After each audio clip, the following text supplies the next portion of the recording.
So, welcome to the fourth part of the series. This is probably the most interesting one. We're gonna actually put the ShadowMega mod parts in and make this a workable printer. Yoo-hoo! Let me show you the parts that are involved, and then we'll get on with the installation. So here we can see all the parts that we're going to use for the upgrade. I might have a little bit of an OCD issue. I put all the screws and everything into nicely sorted compartments. Makes it easier when you look for stuff when you build it. So this is also gonna work as our test to make sure that the hardware kit has everything that we need, and if necessary I have to make modifications to that. So let's get into it. The install is pretty much a reverse of what we did when we took the thing apart. So first thing, we're gonna take the two MGN9 rails out of our plastic here. Make sure that you don't slide the blocks off the rail. They're like ball bearings inside. If you slide them off without a protector, those ball bearings can fall out, and then obviously your rails will not perform as well anymore. So, just a warning, don't take them off. Okay, let's get them out and let's get them installed. So this is the rail now out of the plastic. If you move it, it should move nice and smooth. If you did that with the stock rail, it probably sounded more like a freight train. Now we're gonna take those and mount them here on the wall using 5 M3 by 6mm countersunk screws.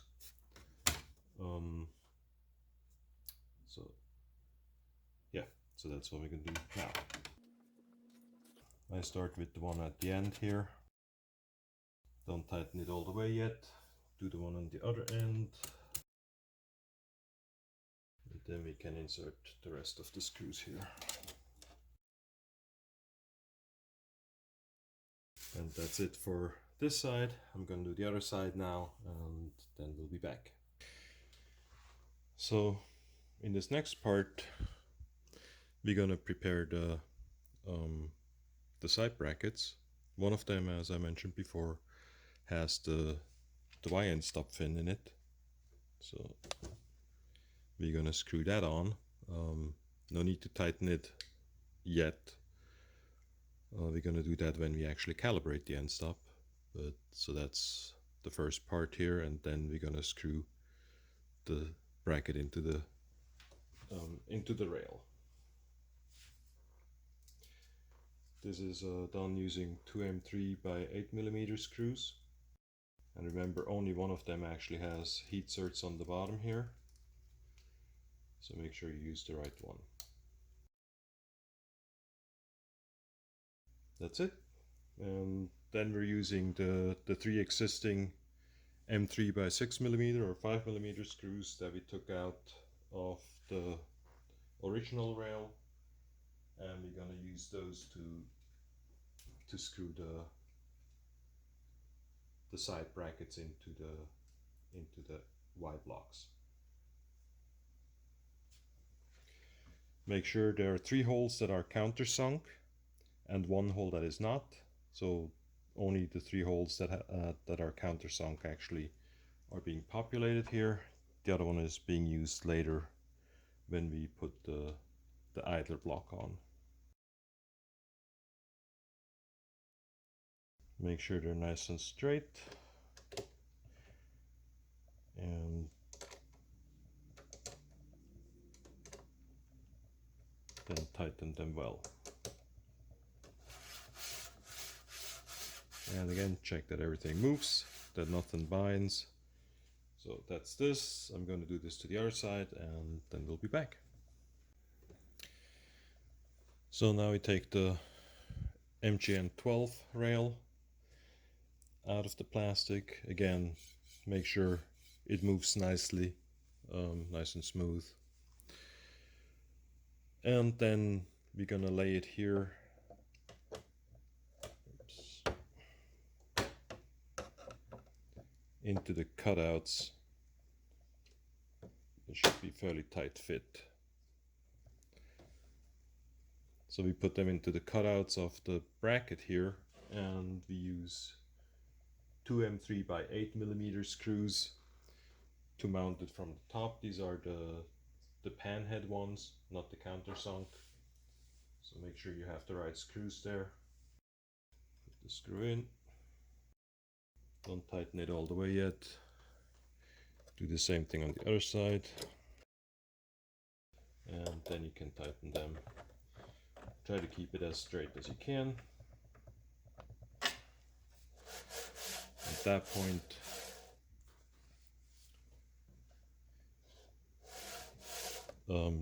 check that the rail moves freely in both directions. So all of that should be effortless and pretty quiet. Okay, that's that. So at this point, we're ready to tighten up the wire rails. What you do is move the rail all the way over here, make sure it moves nicely, tighten up the back screws and the screws here, move a little forward, tighten up the middle screw, tighten up the almost front screw, and then the one in the front. And then again, check that everything's moving nicely, just like that. So the next thing we're dealing with are the idlers. First for the side bracket, then after that for the front. These are fairly cheap Chinese idlers that we use here. Obviously, if you bought like more expensive ones, then you have less of an issue with that. Some of these can run a bit crunchy. So what you do is you put them on a bolt, and you basically press against them and run them around like that, and check if they're running smooth. Do that with all your idlers. Select the ones that run the smoothest. If you don't have enough, you might want to get some more off of Amazon or something and just replace that. The crunchy idlers, they can impact your print quality a bit, but even if you have a crunchy idler on it, the quality will still be as good or better than what the stock ProMega had, mostly because these are now larger idlers. These have actually teethed idlers on places where the tooth of the belt run over it, whereas the stock idler had like those tiny little idlers, and the teeth just ran straight over that, which impacts print quality. So even if you have a crunchy one, it's not that big of a deal, but if you want the best quality possible, make sure like all your idlers run smooth. So now we're going to assemble the side idler holders, and then we're going to install them. So this is the right idler holder. You can see the difference between the right and the left. The right does not have a second screw here, so just the two heatserts for the bolts, and the same thing on the top, just no additional hole. So the first thing we're going to do is we're going to put the shoulder bolts in.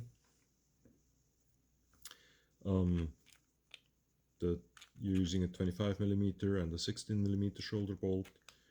The 25mm goes into the part that is a little longer here. They fit pretty snug, so it takes a little bit of strength to put them in. So that's the first one. Then the 16mm or 15mm, depending on what version you have, goes in here. So they're going to go on top of this part here. Now, the smooth idler, look, so you're going to have two idlers, one smooth, one toothed. The smooth idler goes in the one that is in the front, so it's going to stick out a little bit here. And the toothed idler is going to go on the other one. And then you align those things and start screwing them in.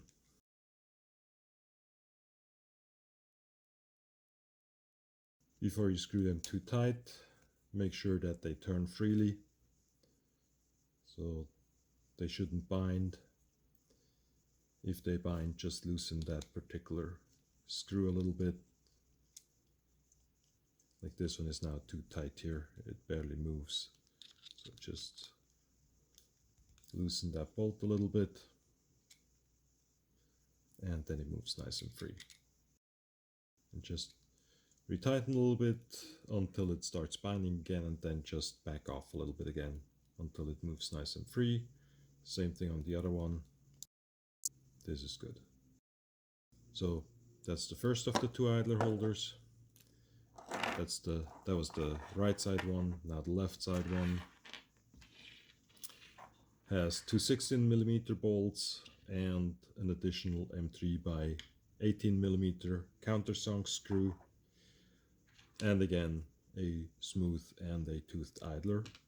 Put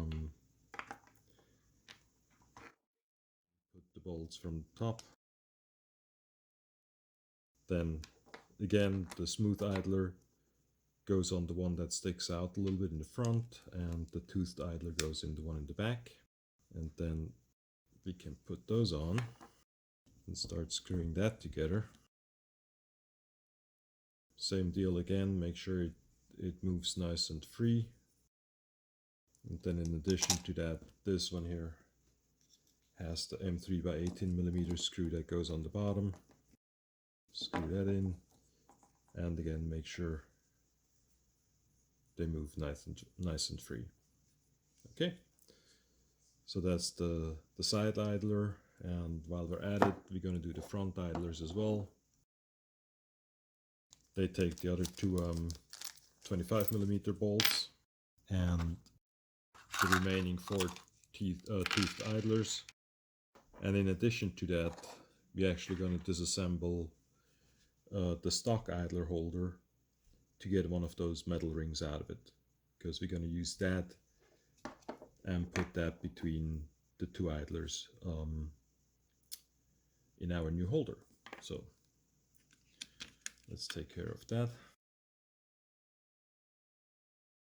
Now just slide the screw out until this first bearing comes out. That's a little more than we wanted. Let's put that back together here.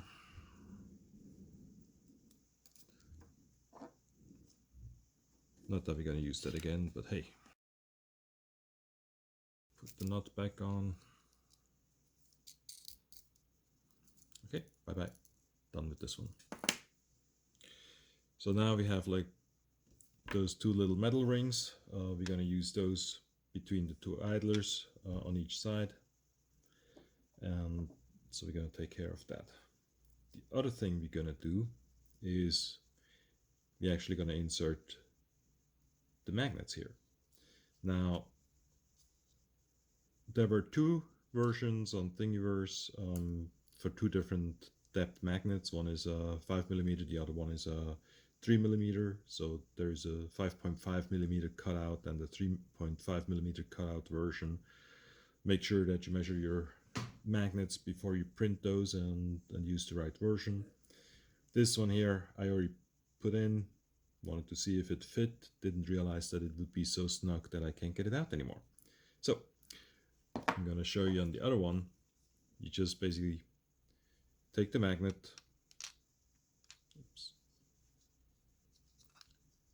and slide it into the slot here, and then just press it in, and it should be nice and press fit in there, and should be flush on the front so it doesn't stick out. So that's the magnets. Then the next step is put a 25mm bolt in here, put the first idler on, move the bolt a little further. As I said, they're kind of tight. Then as soon as the screw comes out here a little bit, you put the metal ring on, and then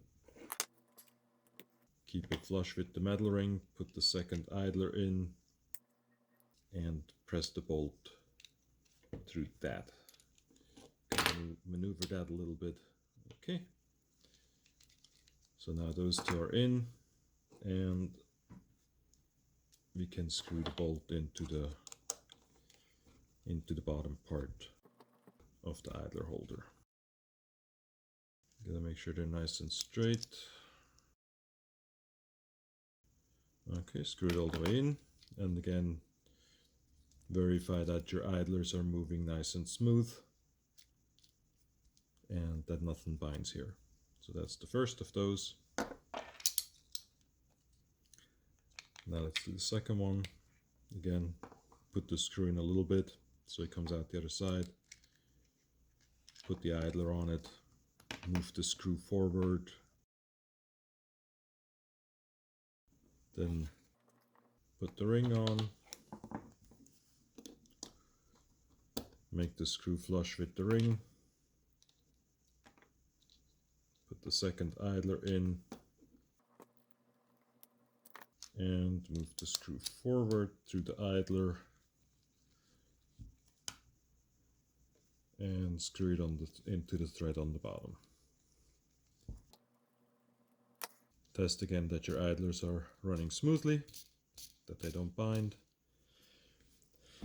And that's it for the second idler holder. Now, one of the things when you put those heatserts in, there can be a little plastic built up, and sometimes it's easier if you put the bolt in first without the idlers to get that plastic out, and then move from there.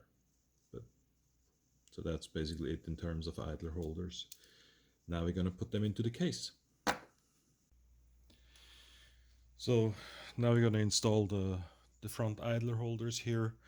We already took the magnets out and everything. We're going to use the same M4 screws that held the original idler holder. We don't need the nuts and the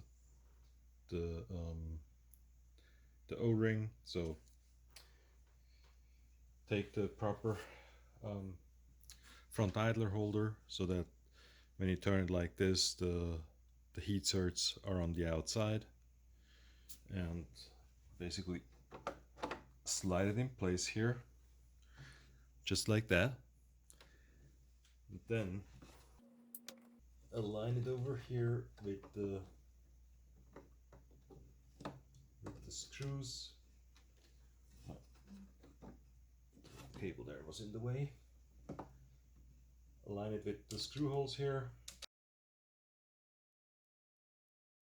I need more hands. Okay, put the first one in. Don't tighten it all the way yet.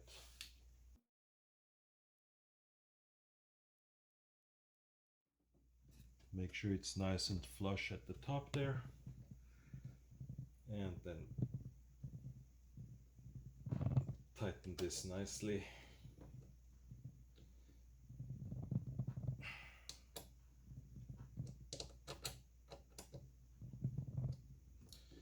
Okay, and that's the front idler holder installed.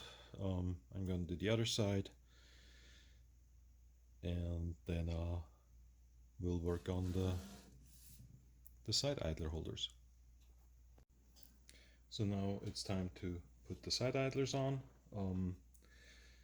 When you look at them, the smooth idler always faces the back of the printer, so this here would be the right side idler. Slide it in here. Use two M3 by 18mm screws from the bottom. And just hold it in place. screw it in, but don't tighten it yet. Just keep it flush. And then use an M3 by 12mm screw and use that to screw into the rail block here. Actually need a longer screwdriver here. Don't tighten that one yet either. And then on the top you take a M3 by 10mm screw to screw it into the bracket. And now you can start tightening all those screws up, the side first, and then at the end the ones on the bottom. Make sure everything's nice and tight. So this should be now one solid unit here.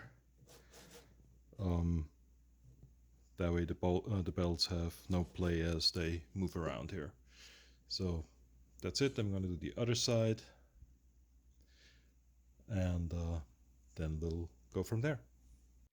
So now it's time to mount the steppers onto the stepper slide plate. One thing to note is when you install them, make sure that the plugs of the stepper are perpendicular to the slot to the cutout here, and one of them is facing left, the other one is facing right.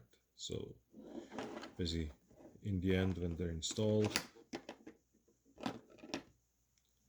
it should look like this. When you face them in the same direction, one should have the plug on this side, the other one should have the plug on the other side. Okay, so let's take care of the first stepper here. What you do is you take 4 M3 by 6mm countersunk screws and align the stepper slide plate here. Put the screws in. Don't tighten them yet, just put them in a little bit. Just enough so that the plate doesn't really wiggle anymore. Again, check, make sure everything looks good. And then tighten them in a crosswise fashion. Okay, so that's it. Then we take the pulley from the original stepper, from the original CoreXY stepper.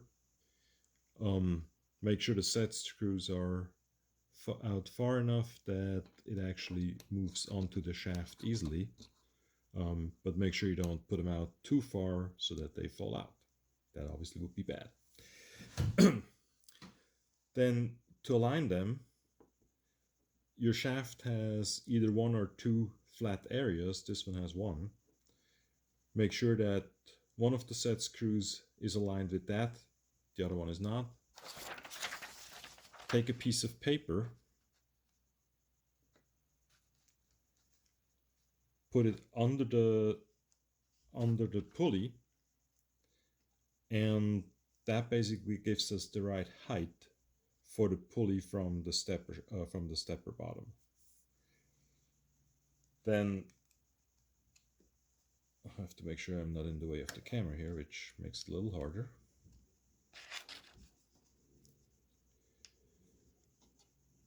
So just keep this loose.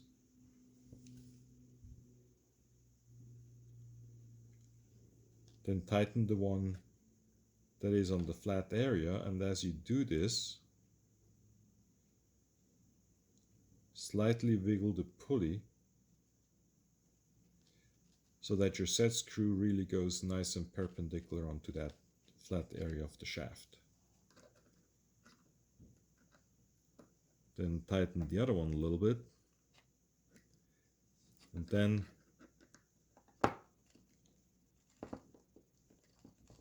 you can fully tighten them.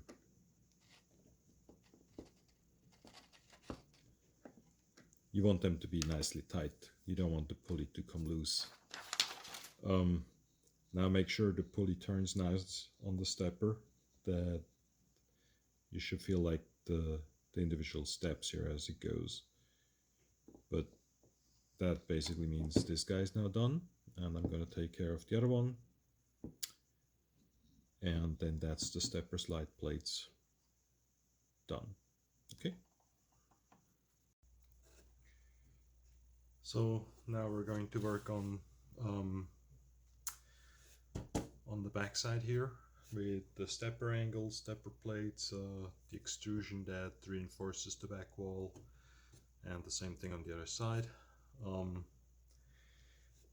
The screws that go through those little slots here are just a tiny bit bigger than what the slot is, so we need to use a little flat file and basically file a little bit of material off of each side here so that the screw can move nicely. We only do that off the top of these two top slots here.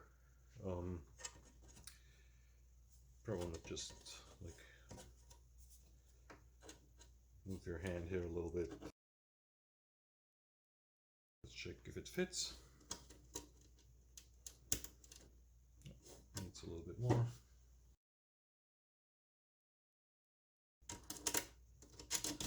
There we go. Okay. Do that for the other one as well. And then we're ready to install the extrusion. For this one here, I put some tape on the front and the back that I'm just going to use to catch the filings so that they don't go into the power supply underneath or into the bed. And so that's probably a good idea to do. Okay, now that our slots are large enough, we can take the screws. Those are the M5 by 8 mm, yeah, I think M5 by 8 millimeter pan head, and put the T-nut on the back and just basically give it one turn. Don't tighten it. They need to be fairly loose so we can slide the extrusion on at a later point.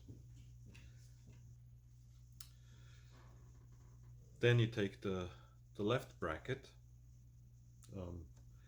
You can tell it's the left bracket because if you hold it like this, the mount piece for the extrusion faces inwards.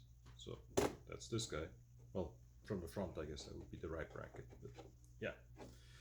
Anyways, so you take the one that faces in. Easiest is probably if you put the bottom one in. These are M5 by 8 millimeter countersunk.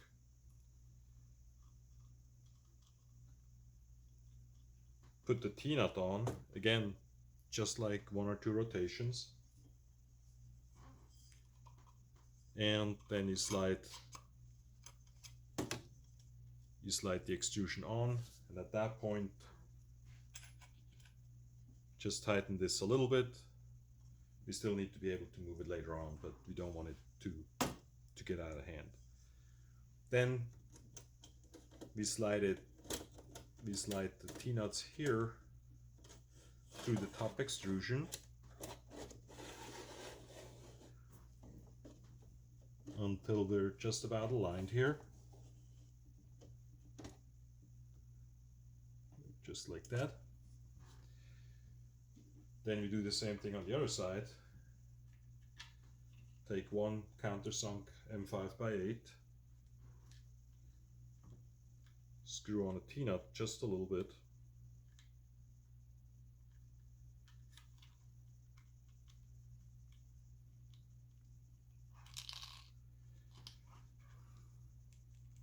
Not a lot of space to maneuver in here.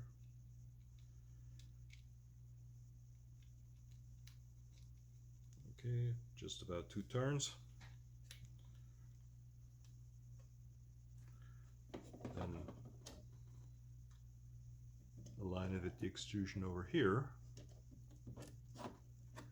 and slide that all the way in.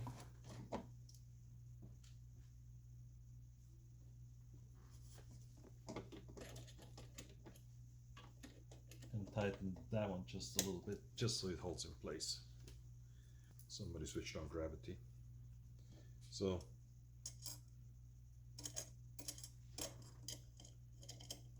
put the T-nut in, so it's nicely aligned.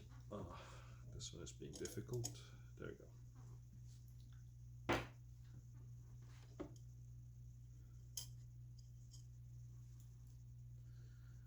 Yes, let me show you that a little closer up.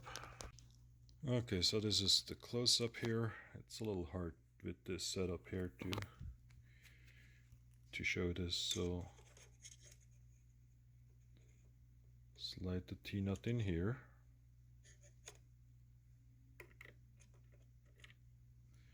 So that the hole is nicely aligned.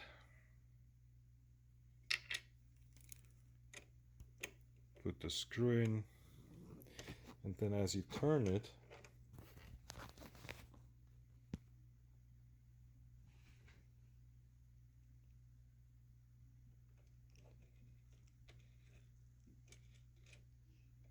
make sure the T-nut here actually rotates underneath. And I'm going to use I'm going to need 2 hands for that, but you basically want to use like something to rotate the T-nut in place, because we don't have a lot of space to maneuver there. So let me just stop here quick and do that, and then show you what it looks like. So now this is what it should look like with the T-nut in place. As you can see, the T-nut is now perpendicular and holding on to the channel and keeping things nice in place. We're going to do the same thing here with the 2 on the side. And then we already have the one down here that is already in place. So once we're done with this, I'm gonna get back to the wide shot and talk about the rest. Okay, now we have the extrusion in place. The M5 screws are not tight yet. What we're gonna do next is we take M4 by 8 millimeter screws with washer, and basically fit them into the holes here. Make sure they're aligned. Let's see, there they are. It's kind of hard to see from this angle.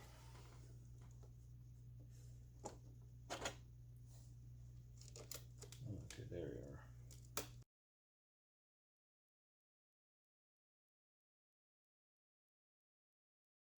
Once the first one is in, it goes a little easier, because now things are a little more constrained. So that's one. And again, don't tighten them yet, just put them in so far. And then we do the same thing on the other side here.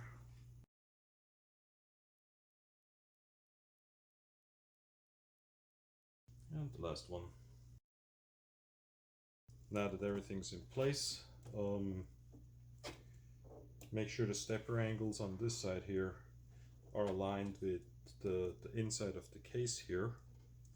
Once that's done, screw the M4 screws in all the way, tighten them,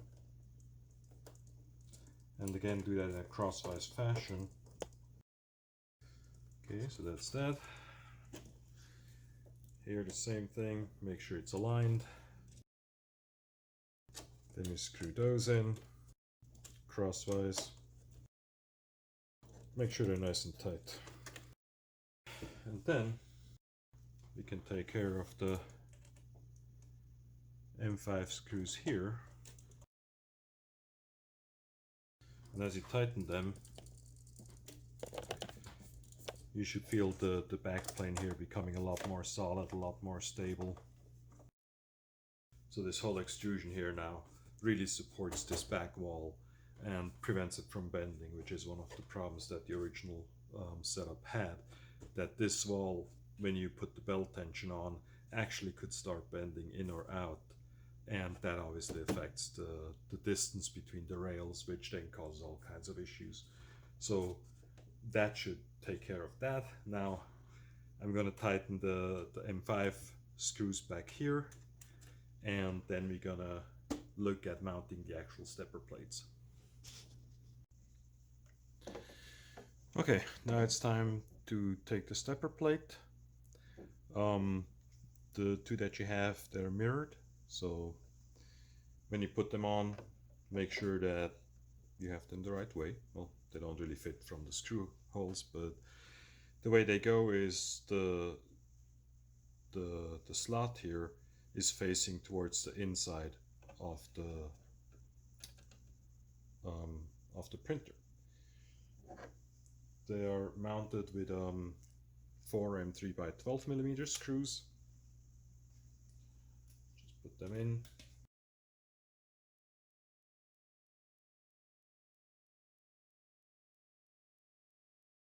Before you screw them all the way tight, make sure they're nicely aligned, that everything looks good, and then again tighten them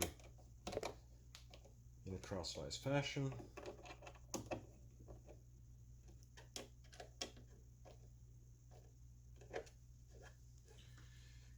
Okay, and that's it for the stepper plate. I'm gonna do the other one and then I'll be back.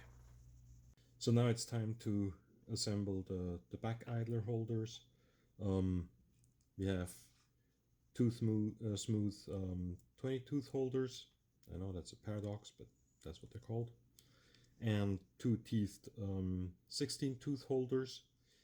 The smooth ones use the 16 millimeter shoulder bolts, and the toothed ones use M3 by 25 millimeter countersunk screws. Again, just like with the others, make sure that you put them on the idler and run them like that, and make sure that they're nice and smooth. Do the same thing with the toothed idlers, put them on the M3 screw and just run them like that, just to make sure that they're nice and smooth and there's not a problem with them. Okay, then you put the shoulder bolt. Again, this is pretty tight.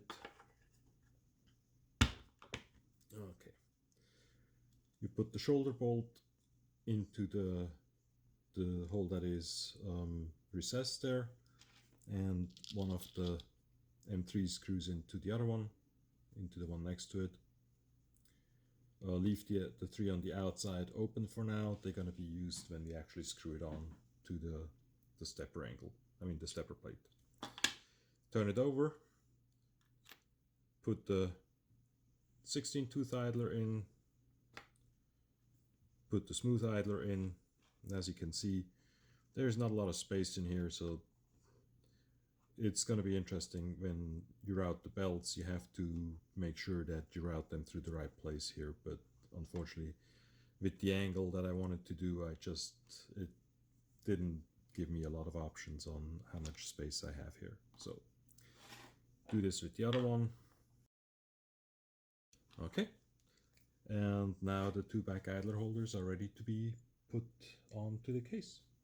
So the two back idler holders are not identical.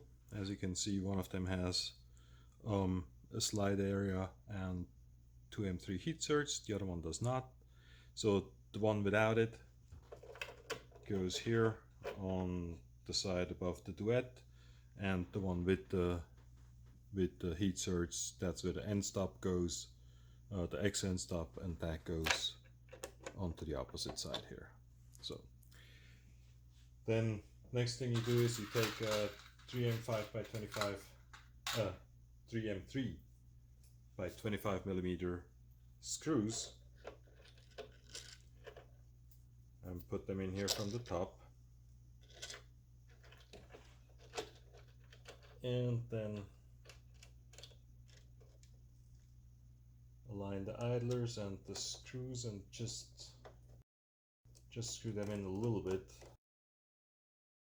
Then you screw in the shoulder bolt, and with these it's really important that you don't screw them in too hard. Like, you have to basically be able to go in there and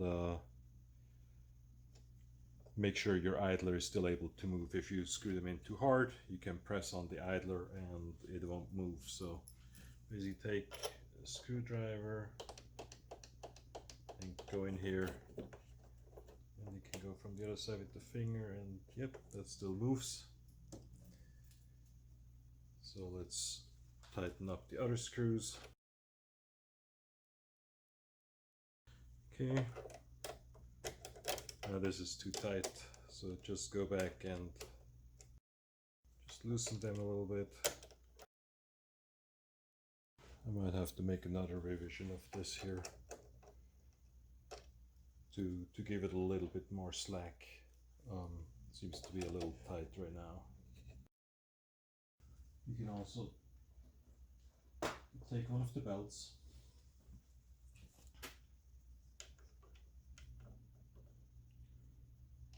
put them with the teeth around the outside, I mean the teeth facing the inside, but around the toothed idler, and check that that actually moves smoothly.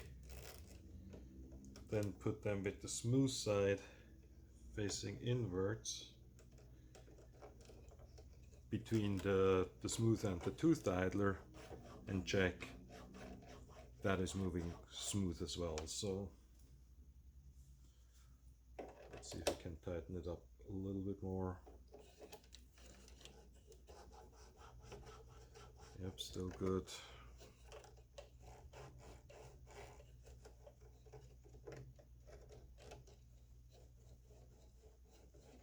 Yep. Takes a little bit of a trial and error here.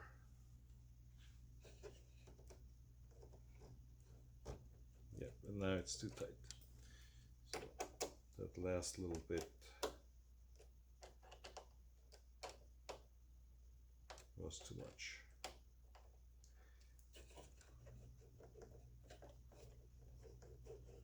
Yeah, that moves smooth now. Okay, good. So going to do the same thing on the other side.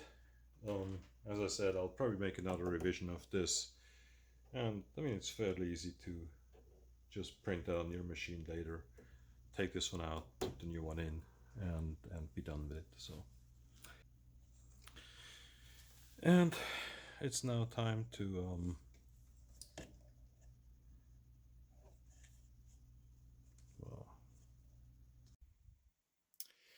so you guys might recall that I accidentally put M3 heatserts into this side first instead of M4s. I tried to fix that, putting M4s in later, but those M4 heatserts, they grab onto very little material, so they're okay if the hole is like fresh and hasn't had anything in it, but the larger holes left by the M3 heatserts basically means that these guys here, when you screw them in, basically they pull out the heatsert. So it should be fairly simple here to just, yeah, get that out. So I went into Amazon, found some heatserts, some M4 heatserts that are bigger. Here.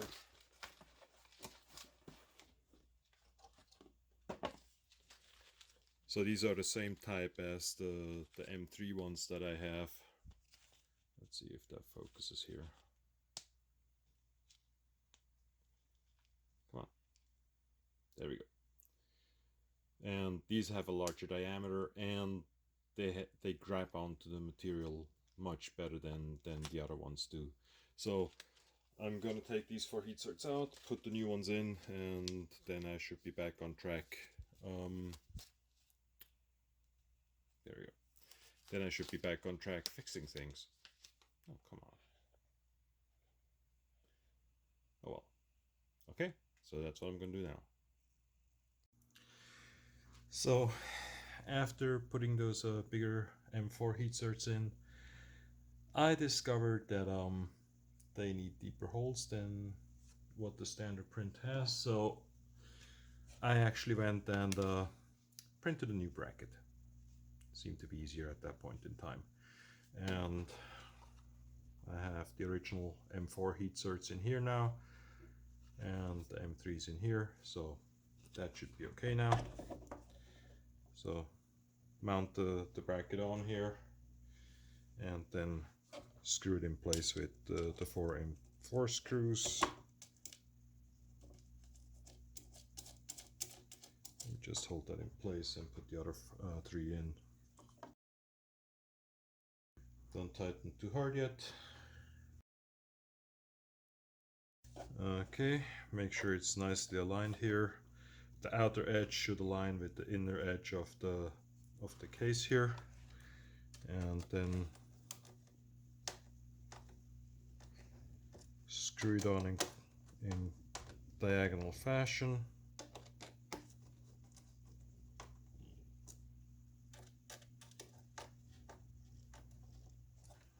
Okay, that's nice and tight. And then we're going to put the T-nuts in here again. The one on the bottom is going to be a little bit tricky to get in.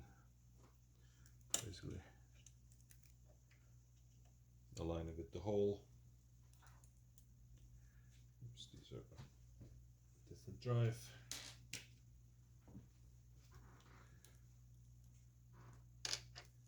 And then just put in lightly, don't tighten it all the way yet, just in case we have to take it out once more. Okay, let me get through that. Okay, now that the stepper angles are on and mounted to the extrusion, time to put the stepper bracket back on. Align them in here. Use the M3 screws here to screw it on. Don't tighten it yet, just wait until you have all 4 screws in and aligned. At that point, make sure the stepper plate is nicely aligned at the front as well as the side. And then again, tighten them in crosswise fashion. Okay, so that's that. Now it's time to put the back idler holder on again. You have the M4 bolt in the center hole here, and then an M3 by 25mm next to it. Put the smooth idler onto the M4 bolt, and the tooth idler, that's the 16 tooth one, the small one, put that onto the M3. Yeah. Hold them in place so you don't do that. And align it here. And just don't screw it on tight yet, just so that the screws are in and the thing is held in place.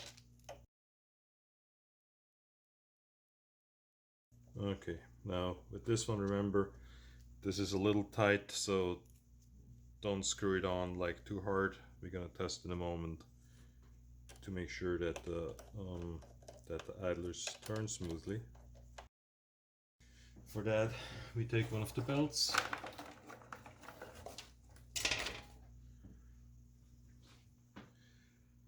and put it between the 2 idlers with the teeth facing towards the tooth idler. Pull it through and then pull towards the inner side and check that the smooth idler is running smooth, and then put it towards the other side, and here I can tell that the tooth idler is a little too tight, so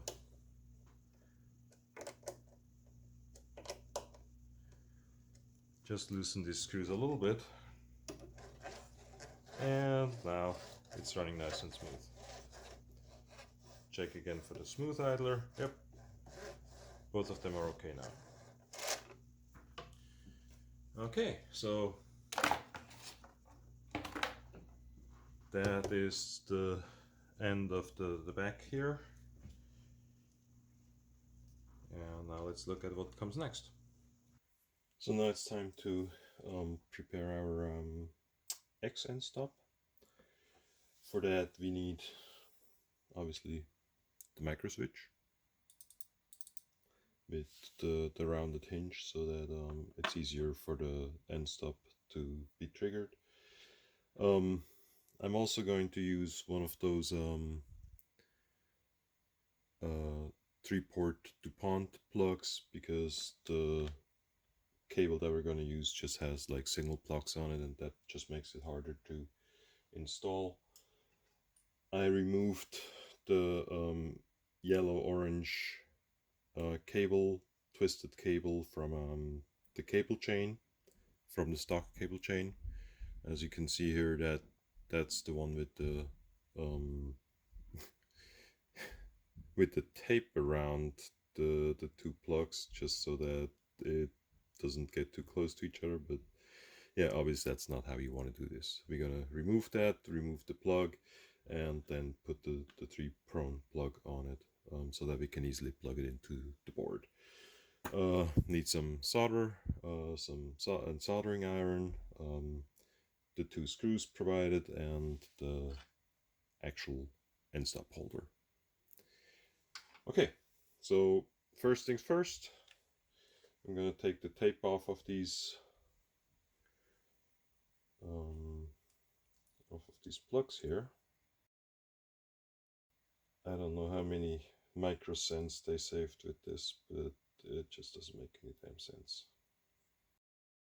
It sure is sticky. Okay, that's the first one. Can't see where that one starts.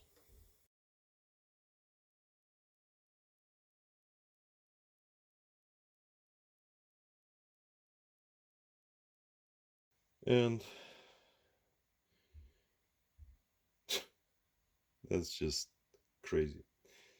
So they had a 2-prong plug,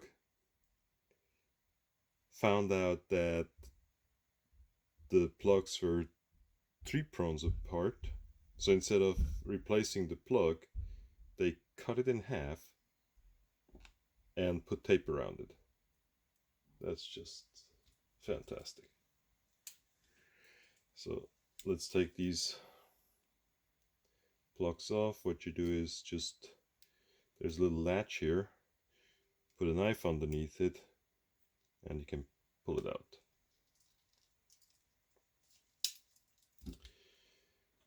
Then next we do is take the 3-prong plug and put these 2 wires into the outer holes here.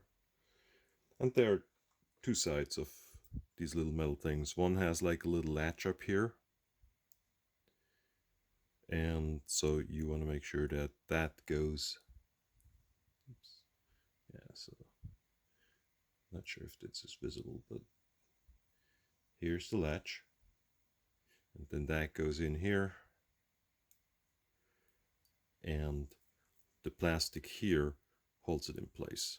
So now we have a proper 3-prong plug, and that just goes straight into the duet board.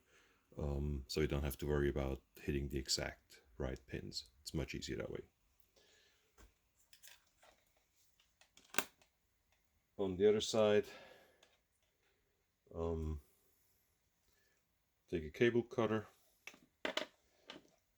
remove this plug, don't need that.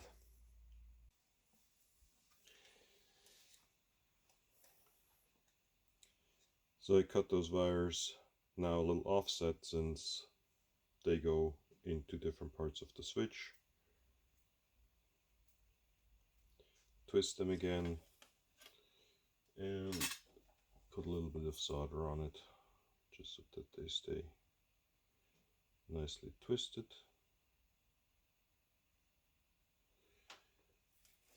Okay. And since I can't see stuff, I'm going to use this handy magnifying glass here.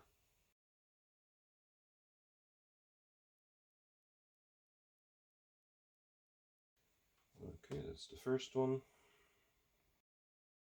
Let's put the second one in place. That's the second one.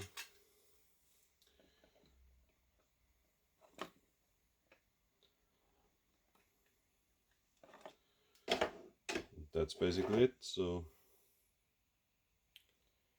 have them bent like this.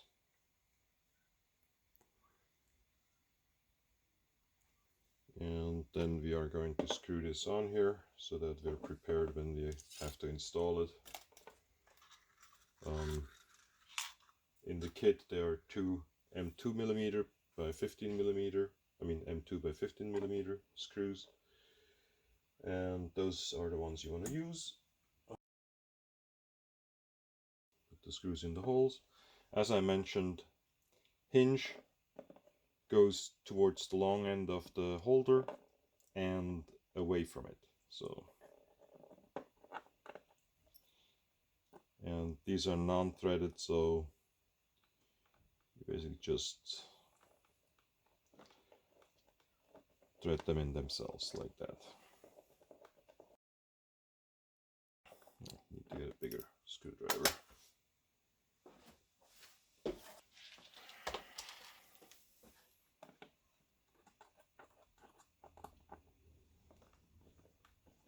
Okay, that works better. Don't tighten it all the way yet until you have both of them in.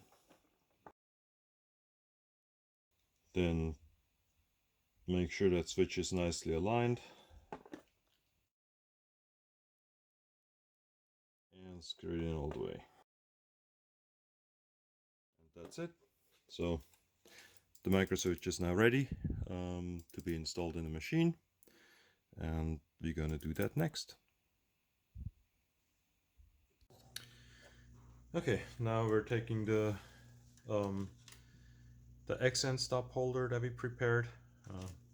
Should look like this. Basically, the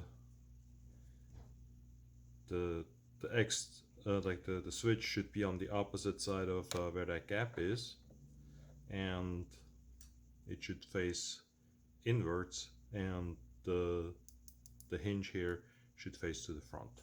So put that in here. Doesn't have to be precise yet, we're going to calibrate that later on anyway, so for now just screw it in lightly so it's held in place.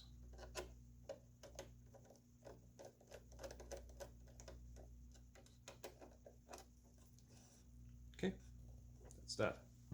So since from the other side you couldn't really see where that goes, that's what it would look like mounted in place.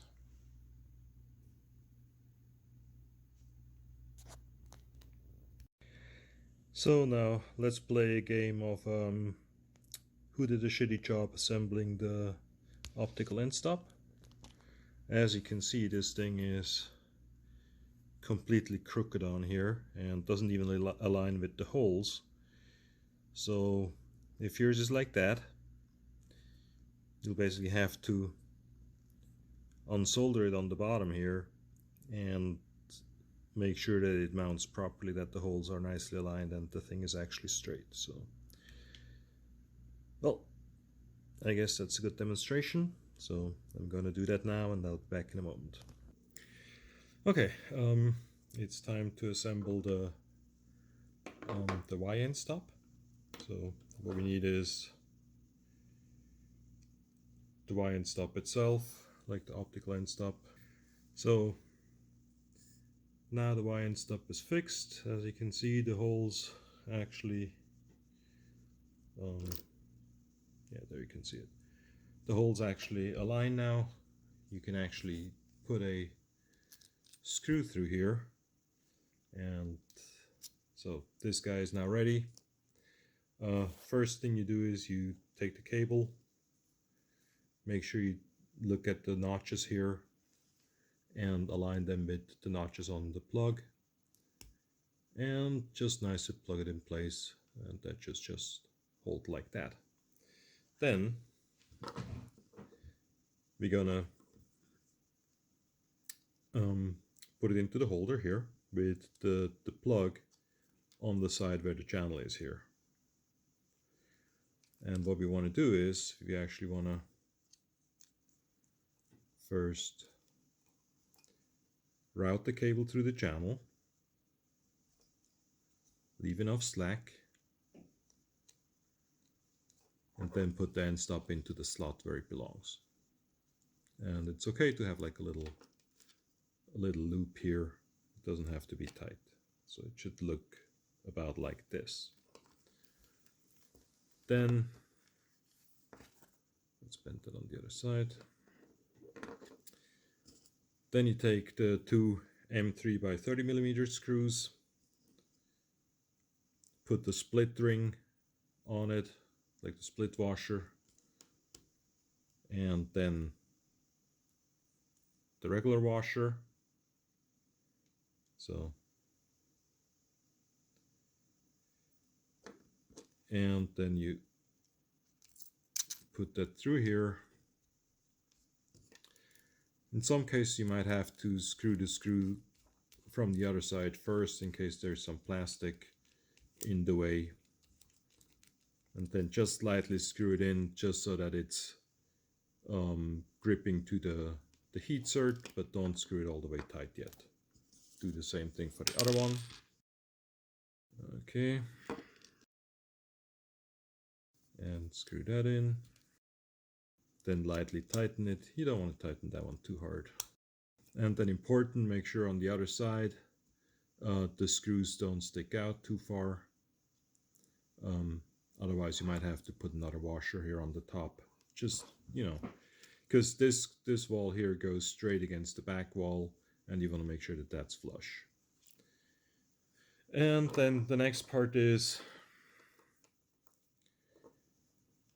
if you have some 3-port DuPont plugs, you want to replace those single plugs with that.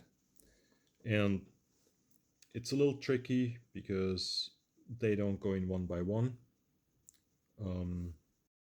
Let me see here quick what this looks like. So I actually had to look it up because the markings on the cables are always a little different. So what you need to do is you actually need to look at the circuit board here. It has ground, signal, and voltage labeled here, and then check which of the markings belongs to what. In this case, ground is the solid one, voltage is the striped one, and signal has the X. And so then on the other side, when you put it on, ground has to be on the top, then voltage in the middle, and signal on the bottom. So you basically take the voltage pin and move it in between the ground and the signal. Then to take those things off, just use a knife, and there's a little flap here. Just get the blade in there and then pull out the plug. You do that for all three.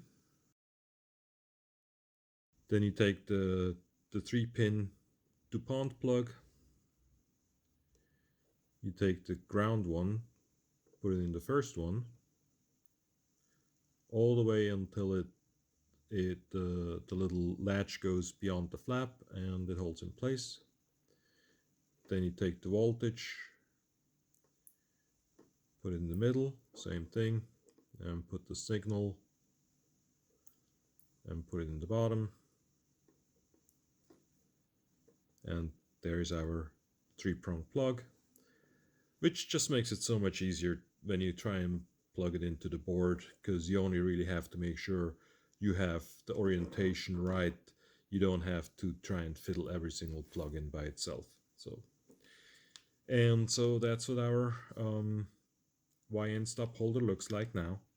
The cable here is routed through and it's going to go underneath here when it goes against the wall, and that's it. So let's go and mount that in the case. Okay, so we're ready to put the Y Endstop holder here and mount it to these two screw holes. For that, make sure that the cable is nicely in the channel here. When you turn it around, there's a little cutout that goes around the rail here. Then hold it in place. We're using two M3 by 10 millimeter screws here.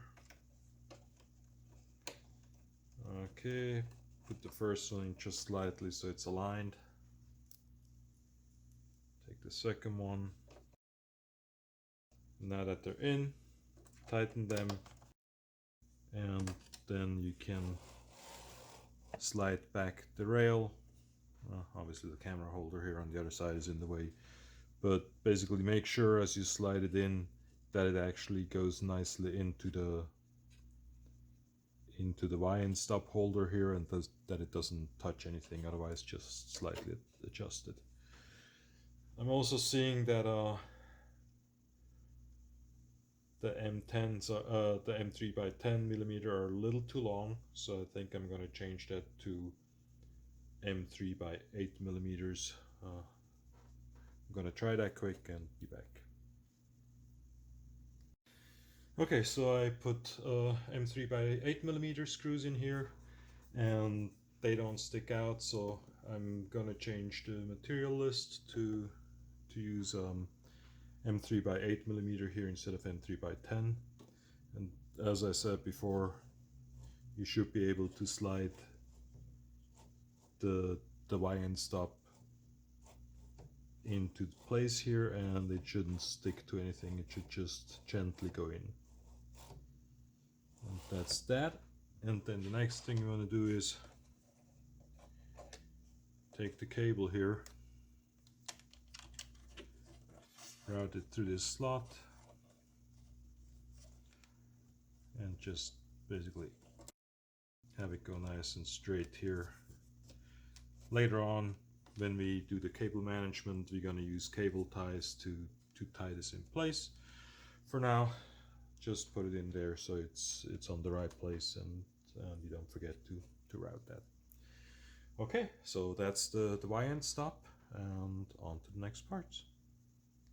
Now it's time to mount the Hemera to the actual carriage here. You hopefully followed the Hemera instructions on how to assemble it on the one of the things I found useful is that the cables from the heat cartridge are slightly tilted towards the back, so that makes it easier as we are routing the cables here. It makes it a little easier to route those cables if you don't have to bend them quite as much. So just turn it like maybe 30 degrees to face the back.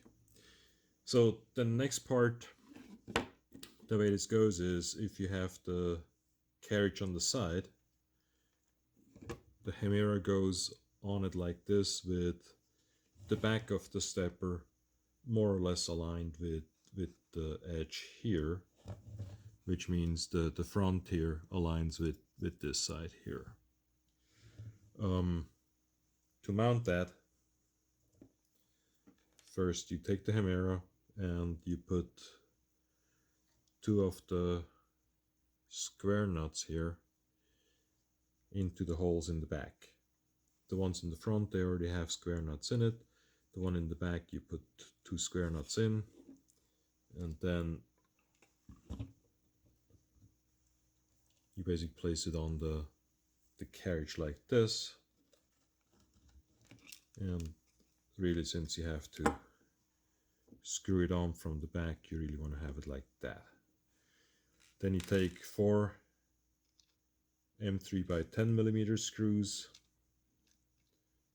Put them in the holes here.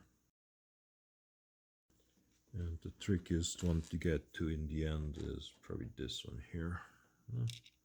Not that bad. And then you can start screwing them on. Don't tighten it yet, just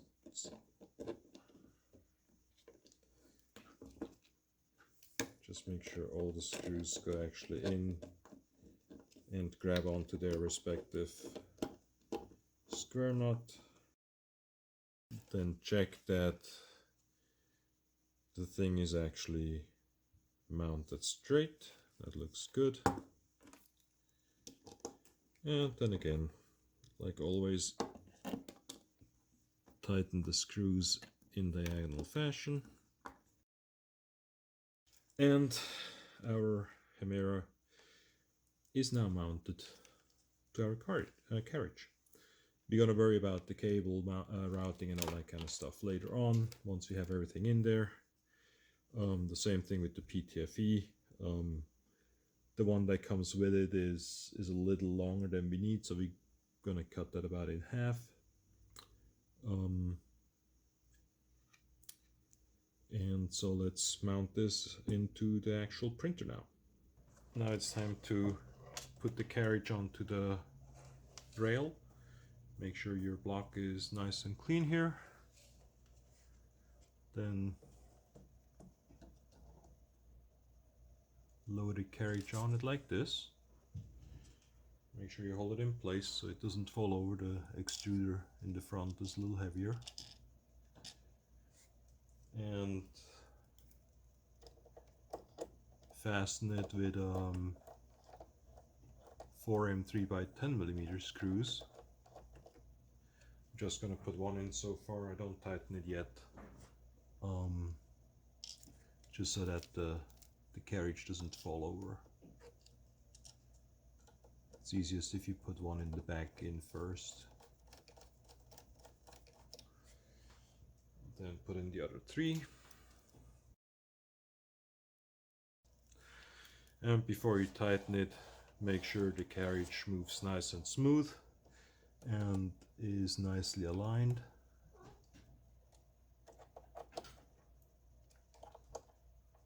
Then just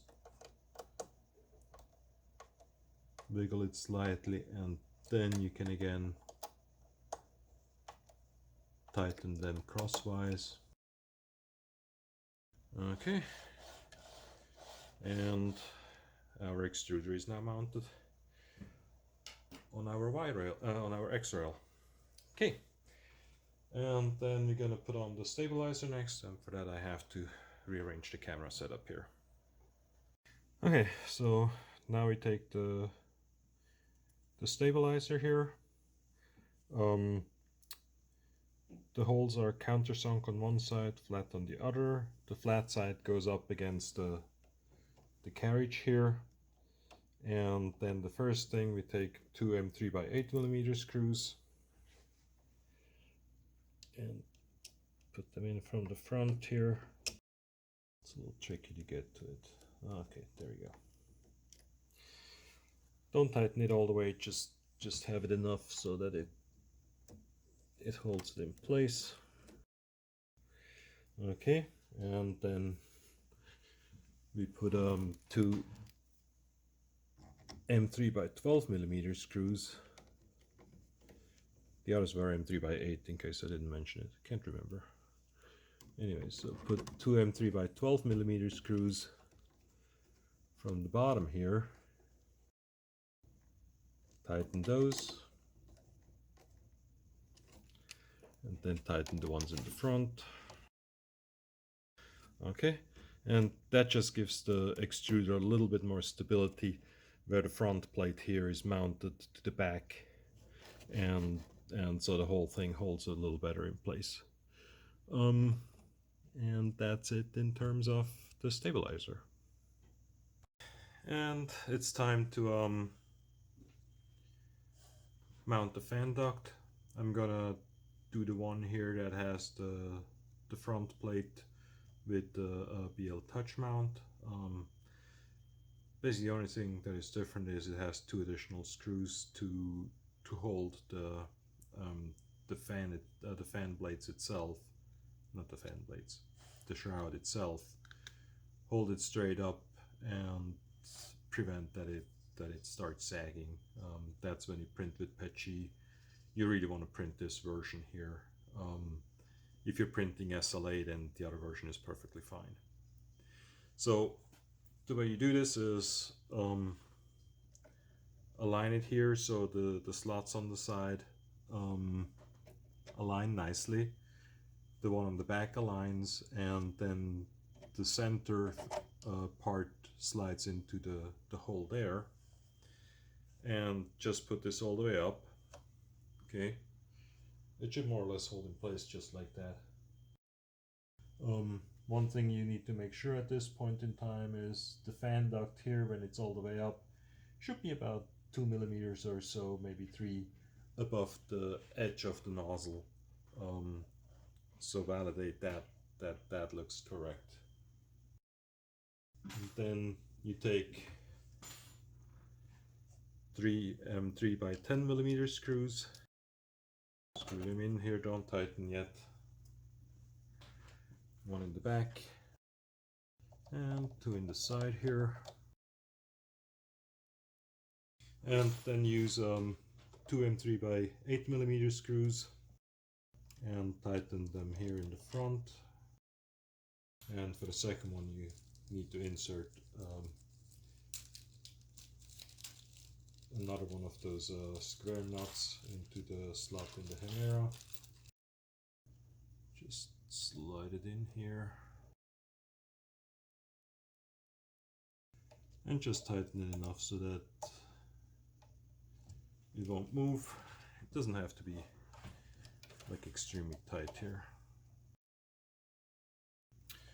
And again, make sure that your extruder moves nicely, that you didn't bind it somewhere.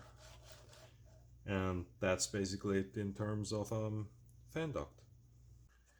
So the next part we're gonna install is the blower fan, the part fan basically, that slides into the carriage here. Just slide it down and then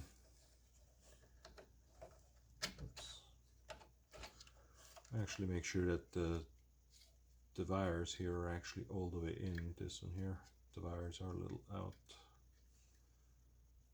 which makes it hard to put it in place. When you put it in, make sure that the opening here goes towards this end, otherwise you won't have a lot of airflow. Okay, that fits now better. Then you can take 2 M3 by 18 millimeter screws, 2 M3 by 18 millimeters. Just tighten one here lightly. The other one is a little tricky to get to. There we go. Tighten that. Tighten one in the front. Check that the fan spins. And that's it in terms of part fan. We'll deal with cable routing and all that kind of stuff when we put the cable chain on, so don't worry about that at this point in time. Now this part here, we're gonna mount the cable chain hookup and the top cover mount, depending on whether you printed all the parts or you just have this one. It's a little different. So if you just have this one, you'll screw this in first, and then go on to the cable chain from there. If you have all the parts, then you're gonna assemble them first and then put them on top. So I'm gonna do the full assembly first and then I'll be back. So the first thing we're gonna take care of is the top cover standoff here has heatserts in it, and we want to put in each of those we want to put a M3 by 12 millimeter screw Now, since they're kind of behind the other stuff, they're a little tricky to put in. So I'm probably gonna fast forward through that.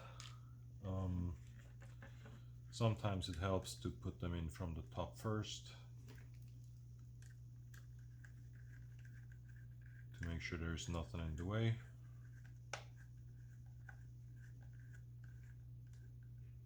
Okay, went through all the way. Then we put it in from the other side, and I might have to use the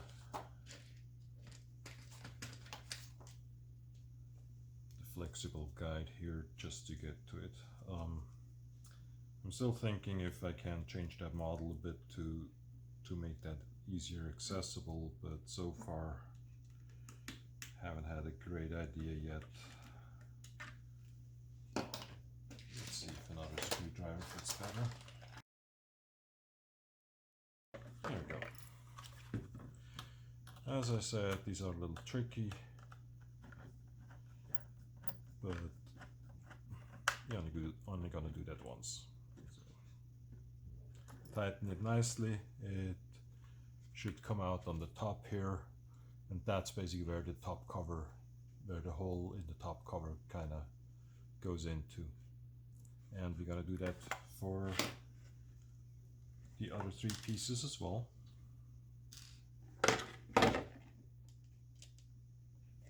Again, putting it first from this side, make sure there's no plastic in the way on the other side.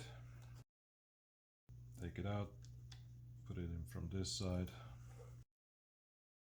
Usually what I do with things like this is I turn it counterclockwise a little bit until I feel the beginning of the threading, and then I start screwing the other direction. That's the second one here. Now with these you have even less space, just because of how things are here. And of course, if I try to go through this side, the screwdriver is just not long enough to go all the way through. There might be a little bit of plastic on this side here.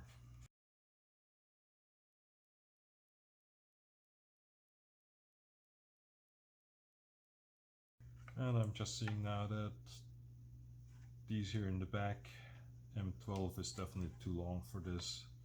So I'm gonna change that to M10s.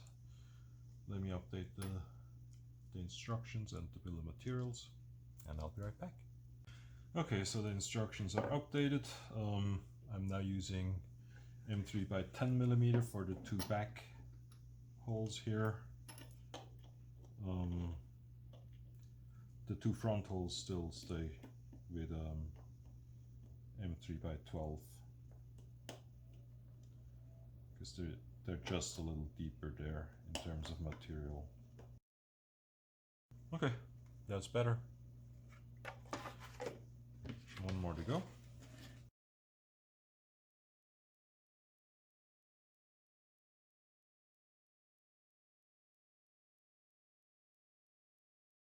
And that's the last one of these. Okay, now we're gonna start assembling the actual top cover stand. So now we're gonna assemble the sides here. They're gonna be two M3 by 25 millimeter screws, countersunk on each side. So same thing for the other side.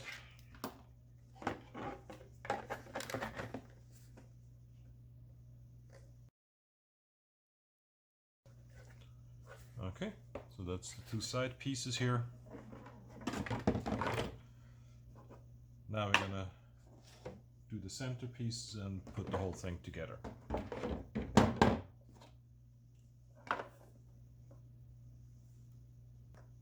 So we're gonna use 6 M3 by 16 millimeter screws for that. Start with the center here. Now, don't screw this all the way in yet. It's best if we tighten all of these screws when the top cover is actually mounted to the case. So for now, just tighten it enough to keep it in place.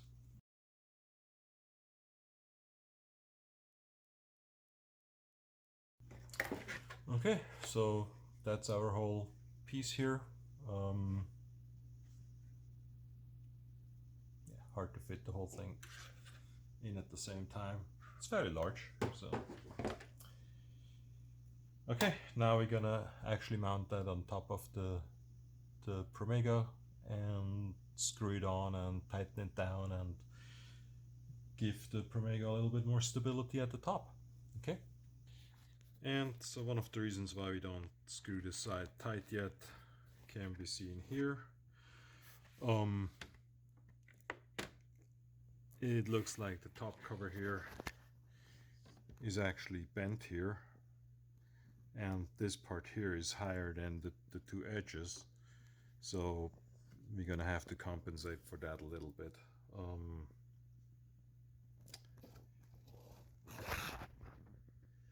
It's likely that this guy here was not set right when they put on the rivets, so keep an eye out on that, and I guess we'll deal with it. So the first thing we're going to deal with is screwing the top cover into the aluminum plate underneath it. Again, put the screws in, don't tighten all the way yet. They're 3M3 by 18 millimeter on this back side here, and 1M3 by 18 millimeter on that. And then in the front, there are two, like one each, M3 by 8 millimeter here, and the other one over here. And I suggest to put these in first because they're equally frustrating to get to, so try to put those in first, and I'll be back when I have them in. So now that we have these screws all in, but not tight yet, we're gonna put screws into the holes here on the outside, and there are basically only two that actually are gonna have screws, because we still have like rivets in the first one, in the center one, in the third one, sorry, and in the fifth one here. And so we're just going to put screws into the other two that are free on each side. Those are M4 by 14 millimeter with a nut on the other side, and so we're going to screw those in now. So now that the M4 screws are in here, with the nut on the other side, come on, focus. So there's the nut.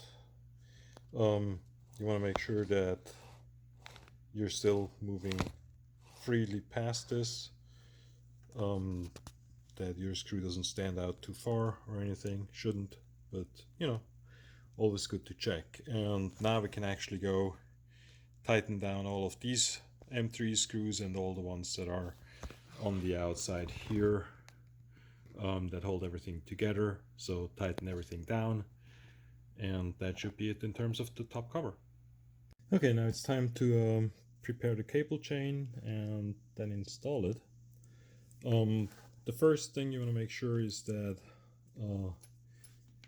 there likely is one side of the cable chain that doesn't move much. That's the one that goes on the case, and the other one that does swivel, that's the one that goes on the carriage. The other thing, it should have a drilling like this, like 2 holes at the end, and then one a little further back, and the same thing over here, 2 holes in the front, 1 in the back. Then you might have to change one of the ends. It has to be, when you're bending it like this, right?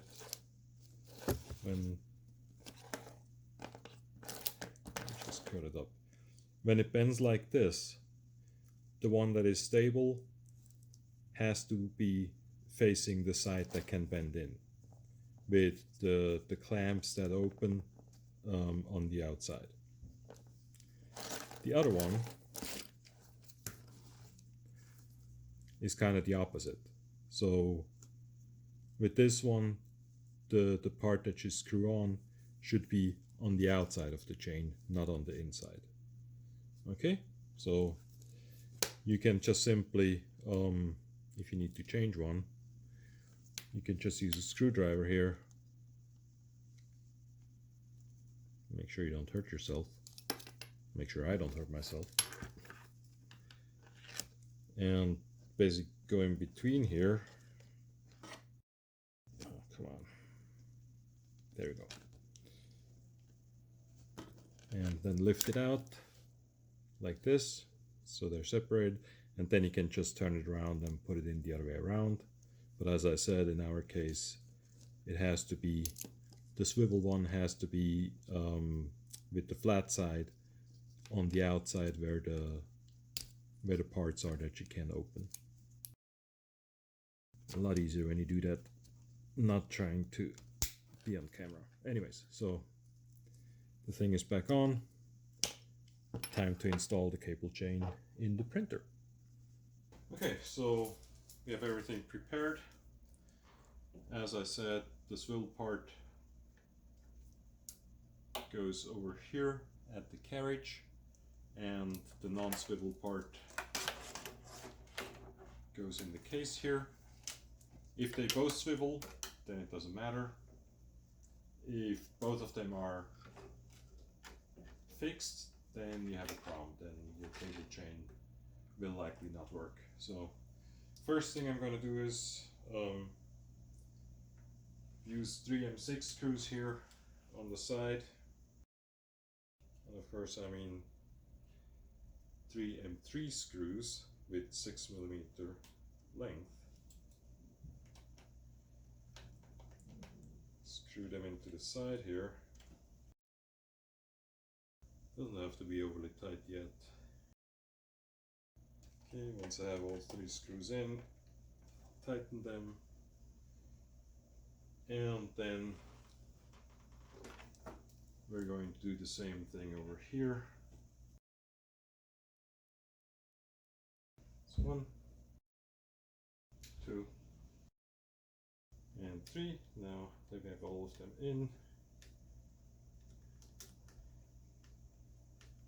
we can go and tighten these screws as well. Okay, and here's our cable chain. Next thing we want to do is we want to make sure that the cable chain can move in all 4 corners, that it's long enough. Now, the way you saw it just bend over, you don't have to worry about that. We're going to put the PTFE tube in here, which gives it a nice round radius and prevents it from actually bending in on itself. Next thing we're going to do is open the side flaps here all the way, that we can start putting cables and everything else in. And to do that, take like a flat screwdriver. So with these, they're all like a little different on how you open them. With this one, you put the flat screwdriver into the little slot up here, and then you can just go through and open all of them. I'm going to fast forward through this, and I'll be back in a moment.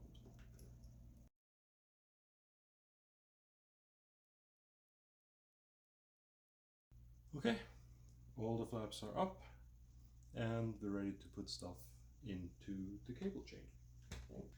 Okay, so the first thing we want to do is we want to take the stepper cable for the extruder. straighten it out a little bit.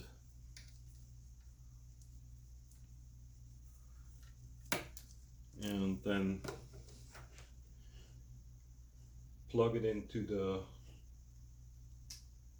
extruder, into the Hemera over here. Make sure you have the side that has the two little clips facing the knob on the extruder here. Click it in, should nicely click in place, and then put the cable through the cable chain that goes basically on the bottom of the cable chain, and just all the way over here to the point where the cable chain hits the standoff, the top cover standoff. Next thing we're gonna do is we're gonna take the PTFE tube, also put that into the cable chain,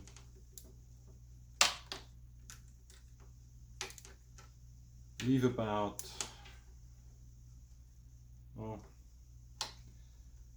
leave enough space in the front here so that it comes about halfway across the part where the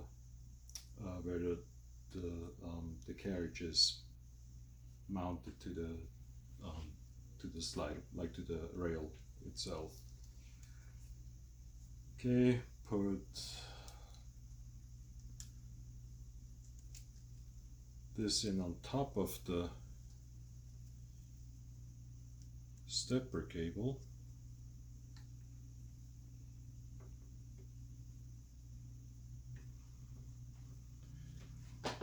And then on this side here,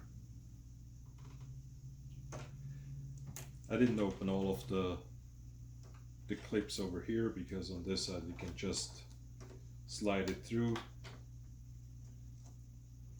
and slide it out the back here.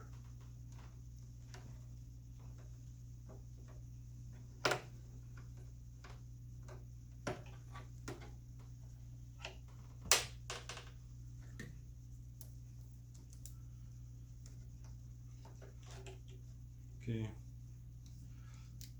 then at this point we can just take a couple here of the clips and put them down just so that things actually stay in place.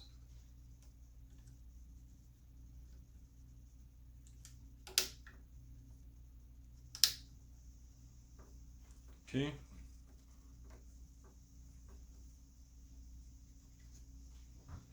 Guess I'll open one more over here.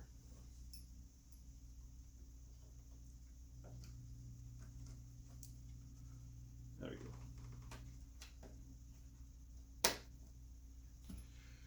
go. Then the next thing we're going to feed through, and we can adjust this later on. The next thing we're going to feed through is the heater cable, like big yellow one here. Let's get the rest out of the way.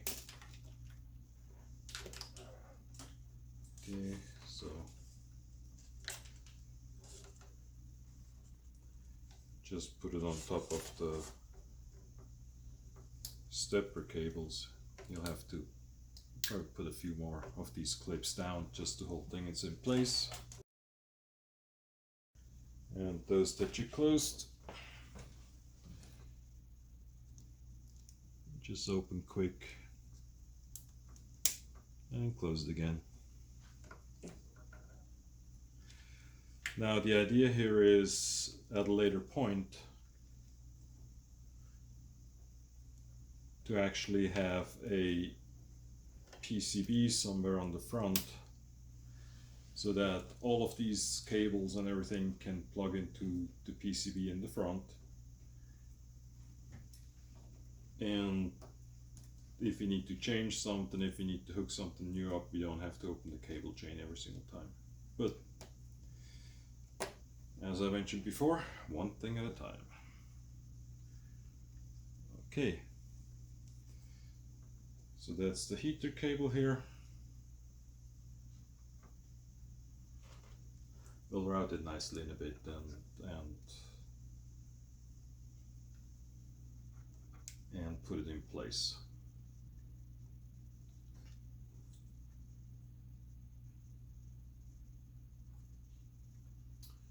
Okay, that's about right. And obviously it's a lot easier to do this if you're not trying to film at the same time. Then we're gonna do the same thing with the Thermistor cable, the fan cable here,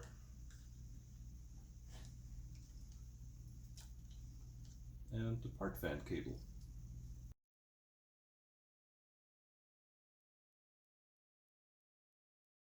And start closing up clips.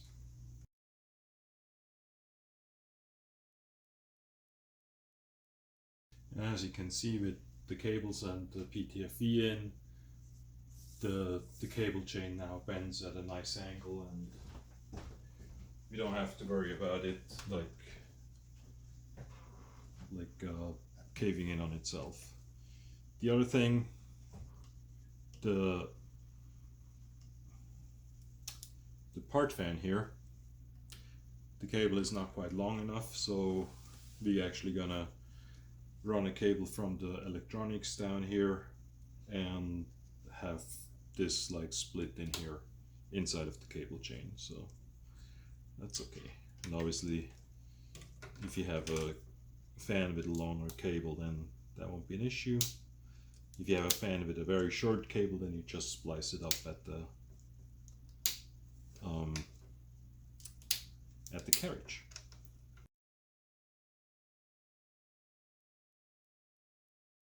Okay, so this guy can come out here, and that's about as far as we go with this, and we'll deal with this fan here in just a second. Yeah, that's basically it in terms of cable chain. Again, once the cables are in, make sure it can go in all corners, reach all front, everything looks all good to me. One step closer, time to route the belts. Okay, so as I mentioned before, we're gonna reuse the same belts that were in the stock machine. Take one of the sides here, leave about an inch or so, and you're gonna put it, this is a little hard given this setup here. Okay, that's better. So in the carriage there are four slots where the belts go. The first belt you put into the back right slot here with the teeth facing the front. Just align it and slide it down, and that should hold tightly if your print was good. Then take the belt, route it with the smooth side through the back idler at the top here.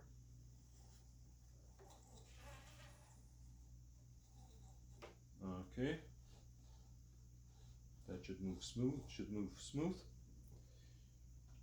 Now you have to go through this the back idler here, and here you have to make sure that when you're putting this through, it goes in between the smooth and the toothed idler.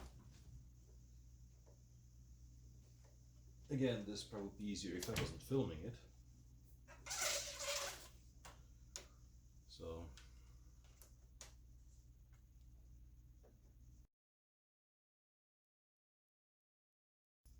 just enough so you can put it out here. Okay.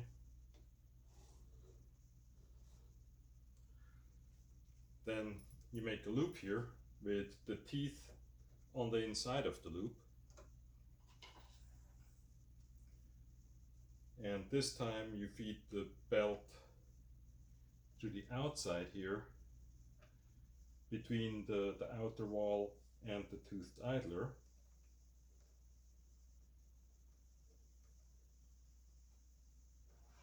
Feed it back here and pull it through until you have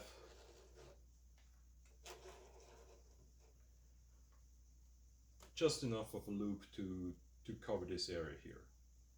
Now next thing we're going to do is we're going to take the stepper that has the plug here on the outside if you have the bridge here in the front. So this is going to go on like that, and the belt should nicely follow into that, into the pulley here. Just to mention once more, the pulley is mounted with the fat part with the set screw at the end of the axle, and the thin part is near the stepper itself.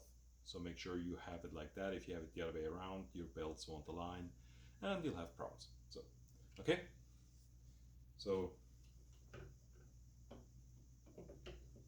put this on here, and then you can tighten the belt to the point that it's around the pulley. Then you take 4 M5 hex screws, put them from the top here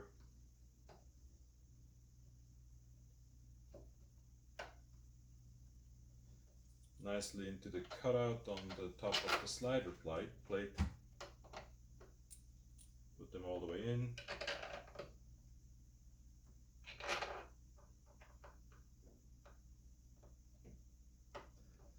They should pretty much be press fit at this point in time.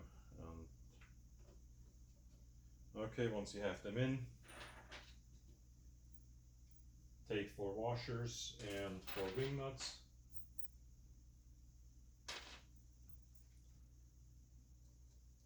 And put them on from the bottom here.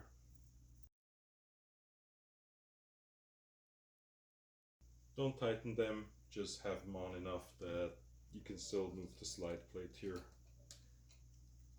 And we're actually going to move the slide plate all the way to the front. As I said, put the slide plate all the way to the front. Pull the belt and then feed the belt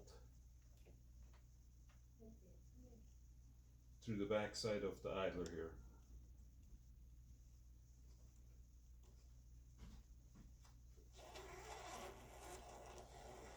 Make sure the belts are not twisted or crossed over.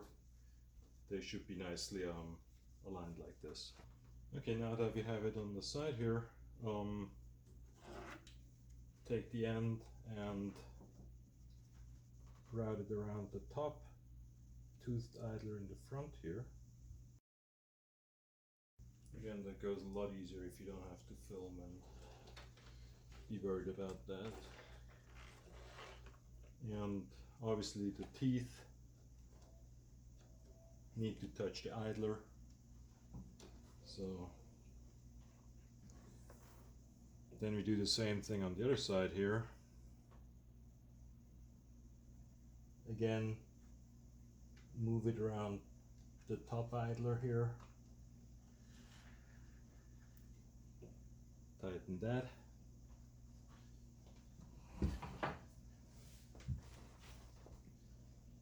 And then it goes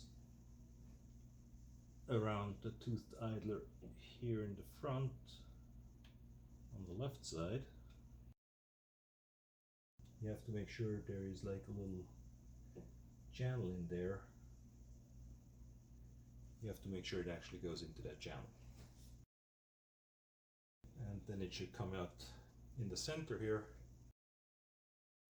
We can put it into the front top slot on this side. It doesn't have to be tight, just put it in there, slide it in there. Those belts, we can tighten them by pulling the stepper back here. So So that's the first belt. Now we're going to do the same thing for the lower belt. If you feed it in from this side here first, with the teeth facing the wall here, then go through the middle smooth idler here,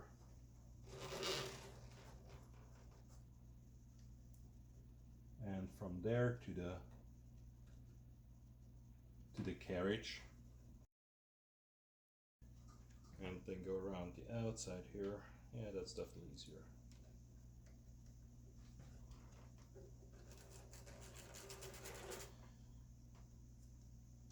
Again, pull it enough so you have a nice loop here. Take the stepper, again with the plug facing the outside here.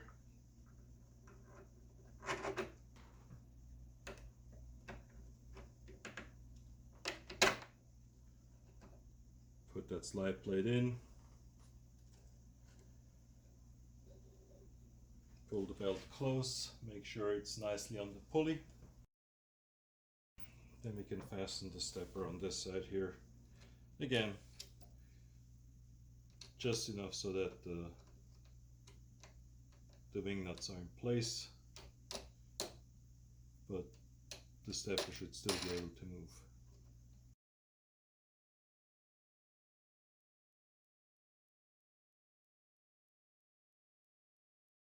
Then take the belt again with the teeth facing inwards. Make sure you don't twist the belt, and it needs to go through the cutout in the middle idler holder here. Make sure the belts are not crossing over or twisted or anything. Then here, feed it around the bottom idler with the teeth on the idler. Make sure the belt is not twisted here either. And go through the bottom idler on this side.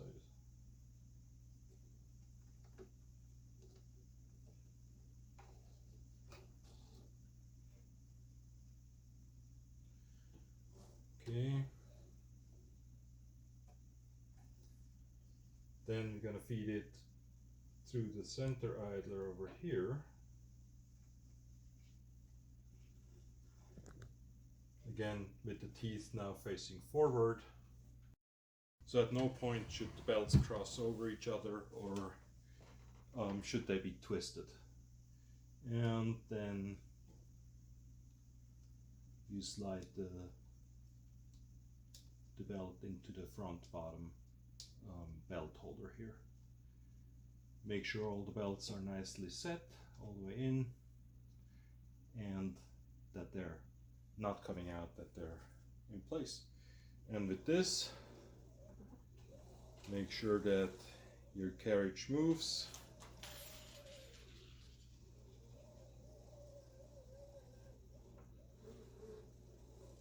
That looks good. Okay, so that's the belt routing, and on to the next step. So one thing we haven't dealt with yet is the PTFE that comes with the Hemera. It's a decently long piece that goes into the filament intake, but we don't need quite that much. We just want a little bit to protect the actual entry port. So what you do is measure about 3 centimeters here, or 1 1/4 inch, whatever you want to do here.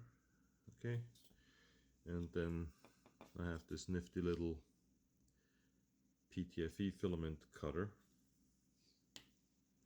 but you can do it with a knife. We're not highly dependent on it being straight or extremely accurate. So put this in, clamp through it, And here's our piece of PTFE that we're gonna put into the extruder. So let me show you where that goes. So the hole here, that's where the PTFE goes. Just put it in until it's nicely settled. You shouldn't be able to pull it out anymore. Just leave it like this, and then the filament will bend between the big PTFE and the small PTFE, and that gives you a chance, like when you need to do filament change, to actually do filament change on the fly if necessary. So okay, so that's that. So this is what the head should look like when it's all wired up, with the filament passing through here in the front. And you should tie the heater cables here with a little slack to this to the fan here. And the important part is that this corner here, that the cable doesn't go over that corner, because that corner will be more or less flush with the side idler when it moves all the way to X0. So you don't want the cable to be in between there, otherwise it won't be able to reach the end stop. And so that's basically what this should look like.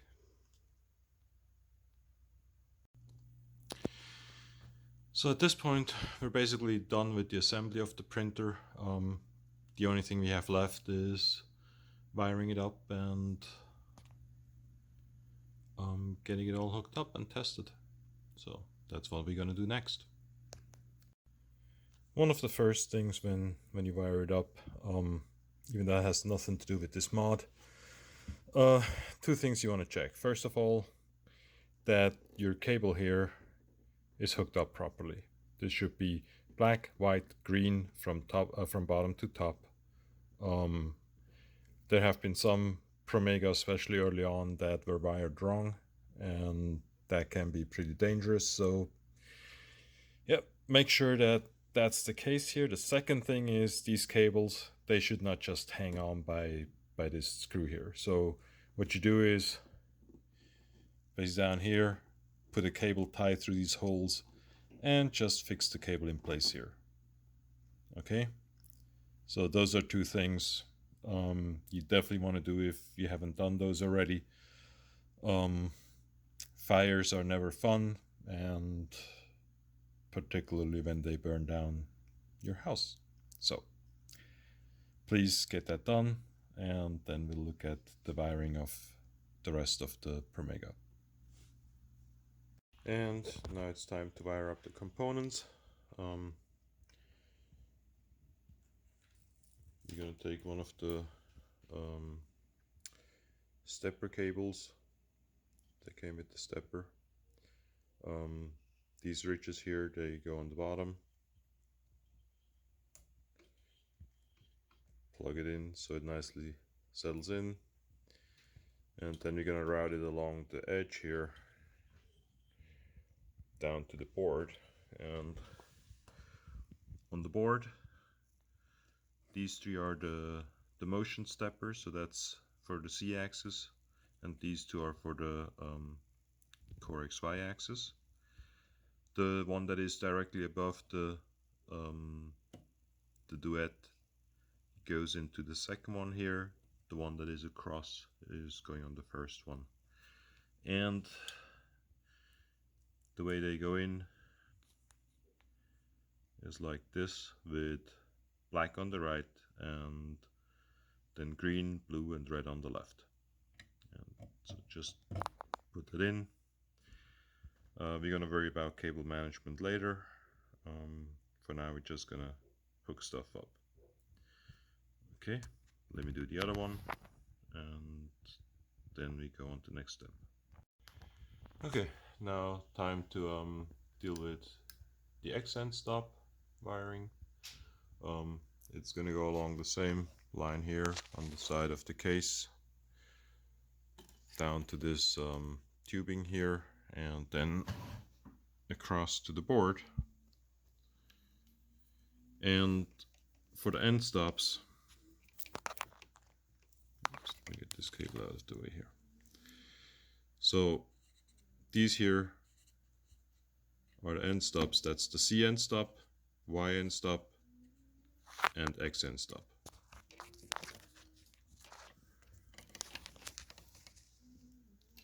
And the cable here is not polarized, so it can go in either way.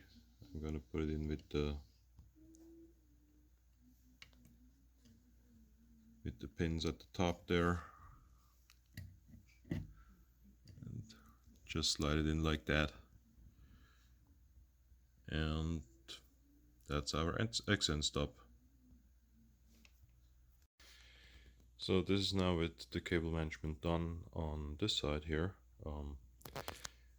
Leave a little slack both for this and for the X endstop cable. Stepper cable just slightly tight here, doesn't have to be too hard. And then I used like 2 cable ties on the stepper angle, then another cable tie here, another one here, and then it goes into this channel here. Put that with a cable tie here, and then the stepper cable itself folds over on itself in here, just so that I don't have that much slack over here. And then both of those cables are plugged in and are basically hooked up and done. So I'm going to do the other side, and then we'll wire up the rest of the end stops. So both of the end stops have been hooked up now. The orientation is ground is on the right, then 3.3 volt, and then signal on the left for both of those. And the plug on the right here is the Z endstop, and the one next to it is the Y endstop. So make sure you plug those in correctly, and we'll move on to the next. So I was planning to use this extruder cable here from the stock cable chain, and upon closer inspection, as you can see, when they strip the cable, they kinda cut the insulation way back, and so that's obviously not a good thing. So I guess I'm gonna use the other color instead. So the next thing we're hooking up is the Hemera, the extruder itself. So I had to change the color of cable I'm using from the stock cable chain, and when you plug it in, make sure that the right side here is red, the left side is black. When you're holding the plug here with those 2 cutouts facing you, and just press it all the way in, make sure it's nicely seated. And then down here it just goes in one way. Just make sure that you're using the first extruder socket and not the second one, otherwise you'll have to change all your configs, and that's never that much fun. So okay, so plug it into the first one and on to the next part. For the heater cable, I'm choosing the black and brown one here. I'm not going to do anything with this plug here, that goes straight into the board. The other side, we are going to cut off. Now this cable really is too long, and you can choose to trim it shorter. Since I haven't really decided yet what I'm going to do with my cable management for that side, I'm at this point in time I'm going to leave it as long as it is, and just cut that off, and then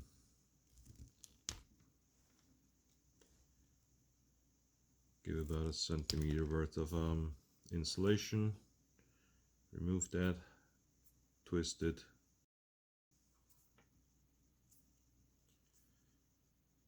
Okay, and then we're going to use one of these connectors.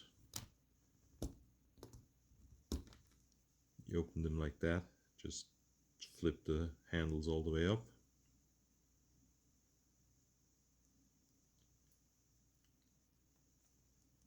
Put the cables in as deep as they go, and come on.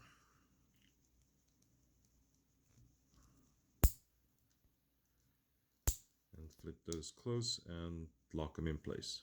So, and then we're going to open the other side.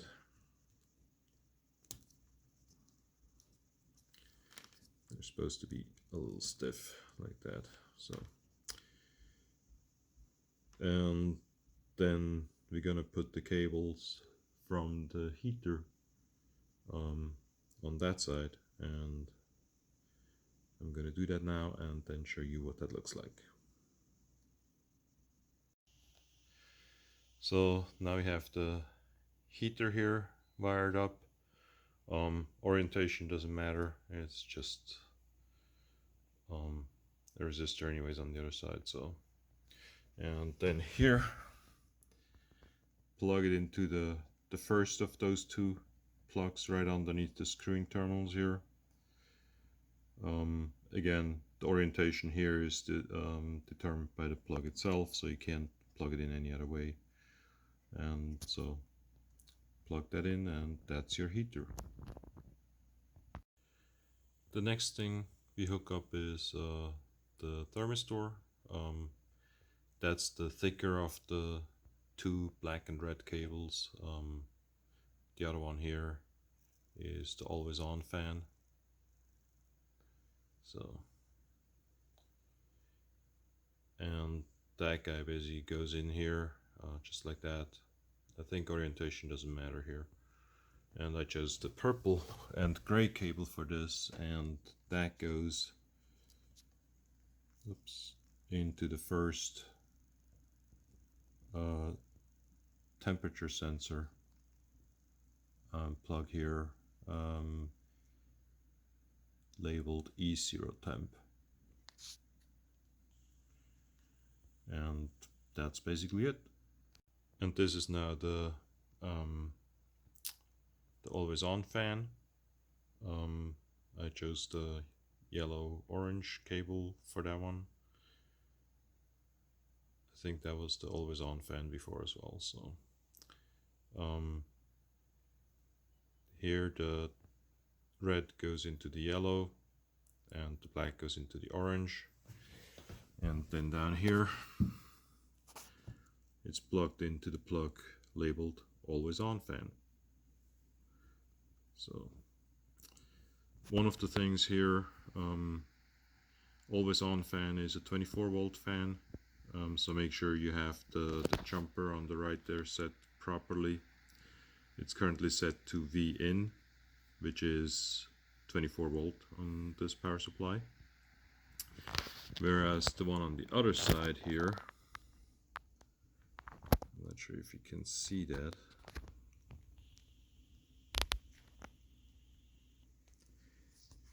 that jumper is set to 5 volt, so the section that is labeled B there with fan 2 in it, that is currently set to 5 volt. Make sure you have that jumper set appropriately for the type of fan you're using for your part fan. Ours is a 5 volt fan, so that's correct here, but if that's wrong and you hook up a 5 volt fan to 24 volt, you do get some pretty bad smoke and you kill the fan. Anyway, so make sure you double check that before you plug that in. So I went and recrimped the fan, the part fan. I only need the black and the red here. The yellow is the signal back on how fast the fan is going. And we're not using that, so did that, and I'm gonna plug that in now and hook that up.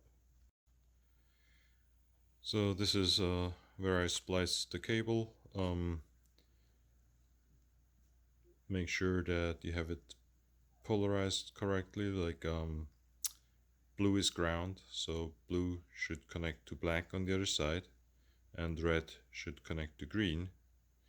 And then on the bottom here in the board, it plugs into the zone B, which can be switched to 5 volt independently of the rest, and that plug only goes in one way. And then when you close up the cable chain, it should look a little bit like this. You might have to press a little bit on the plug here to get it in, and it might be a little tight, but it should close and hold the plug nicely in place. And that would be it in terms of part fan. So now we have basically just about all the cables in the right place. Obviously cable management is still not a priority. Just want to get this stuff up and running. I'm planning to make something that you can mount here that would help with the cable management, but I'm really not sure yet how that's going to work. The thing that I screwed in here is like a little plate that clamps down the cable chain and just gives a little bit more rigidity here, so it doesn't like flop around that much, and that should keep it in place nicely. And I think that's just about it. I'm gonna take the cables and probably use a zip tie to bundle them up, and then I think I should be able to start some tests. So after short deliberation with my OCD, I was informed that I'm not doing a good enough job, and so I spent a little bit more time tying down the cables here and here, and just make it a little nicer. Still not as nice as I would want it, but at least there's not that much stuff hanging around anymore. And eventually I'll probably trim down those cables and do something a little more elaborate with that. But for now, I think that's good enough. And so this is what the final mod looks like. With it, I'm able to print reliably, with great quality and at faster speeds than the stock Mega ever could. And so here comes the awkward part. Between re-engineering, printing, testing, creating parts lists, instruction videos, and all that kind of stuff, I'm now well over 1500 hours on this mod. And if this mod fixes your printer, I hope you can send me some donations either through the Tip the Designer link in Thingiverse or directly through the PayPal link in the description below. Now, obviously that's not required, but certainly greatly appreciated. Thank you for watching. If you have any questions, use the ShadowMega support group on Facebook. The link is in the description below. And there is an additional part in the video here on replacing the power supply, which has nothing to do with this mod. But anyways, thanks for watching. As a little bonus, I'm also going to replace the power supply that is on this machine, because just like everything else, it's about as cheap a part as you can get. I found a nice Meanwell power supply, 450 watt, 12 volt, 24 volt, sorry, and 18.8 amps. The only thing that is a little annoying is the connectors here are not the same orientation as on the stock, but we can work around that.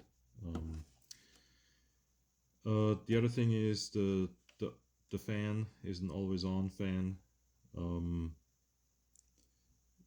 so I probably want to at some point mod the printer to have a switch that actually switches off the power supply and not a switch that switches off the controller board, which will make more sense anyways. So for now, how I dealt with it on my machine is I have the printer on a power strip, and I switch it on and off as I need it, so that I don't have the noise from the fan, because it's not very loud, but you can hear it, and stuff like that annoys me. So I'm gonna take the old one off, put the new one on, and hook it up, and I'll do that in fast forward. So.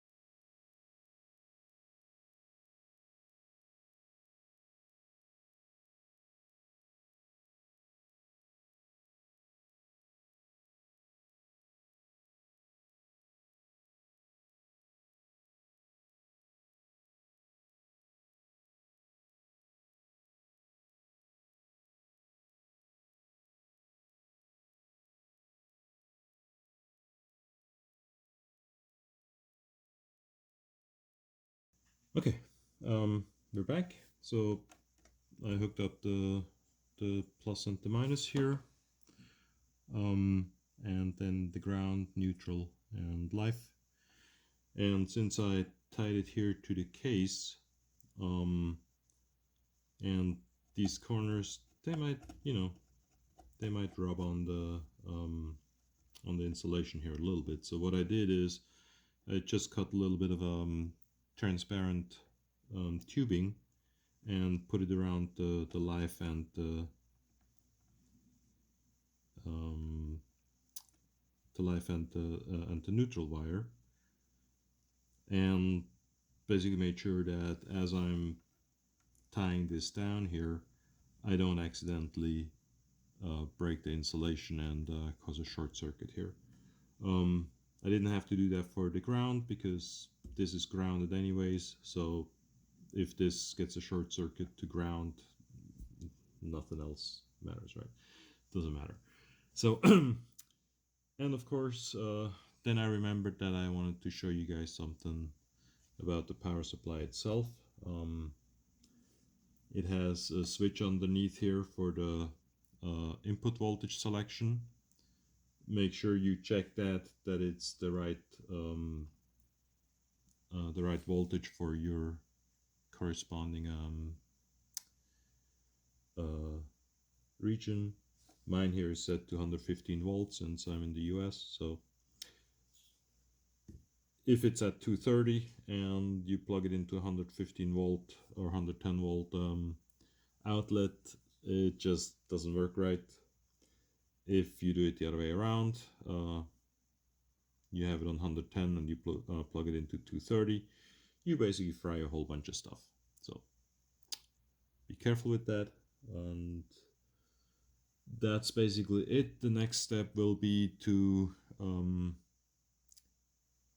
load the new configuration onto the memory card, basically back up the memory card, load the new configuration on it, since all the cheat code that might be on there has to be resliced anyways, since we have a completely different extruder now. So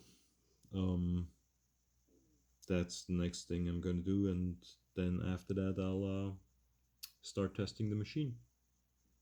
So I'll see you then.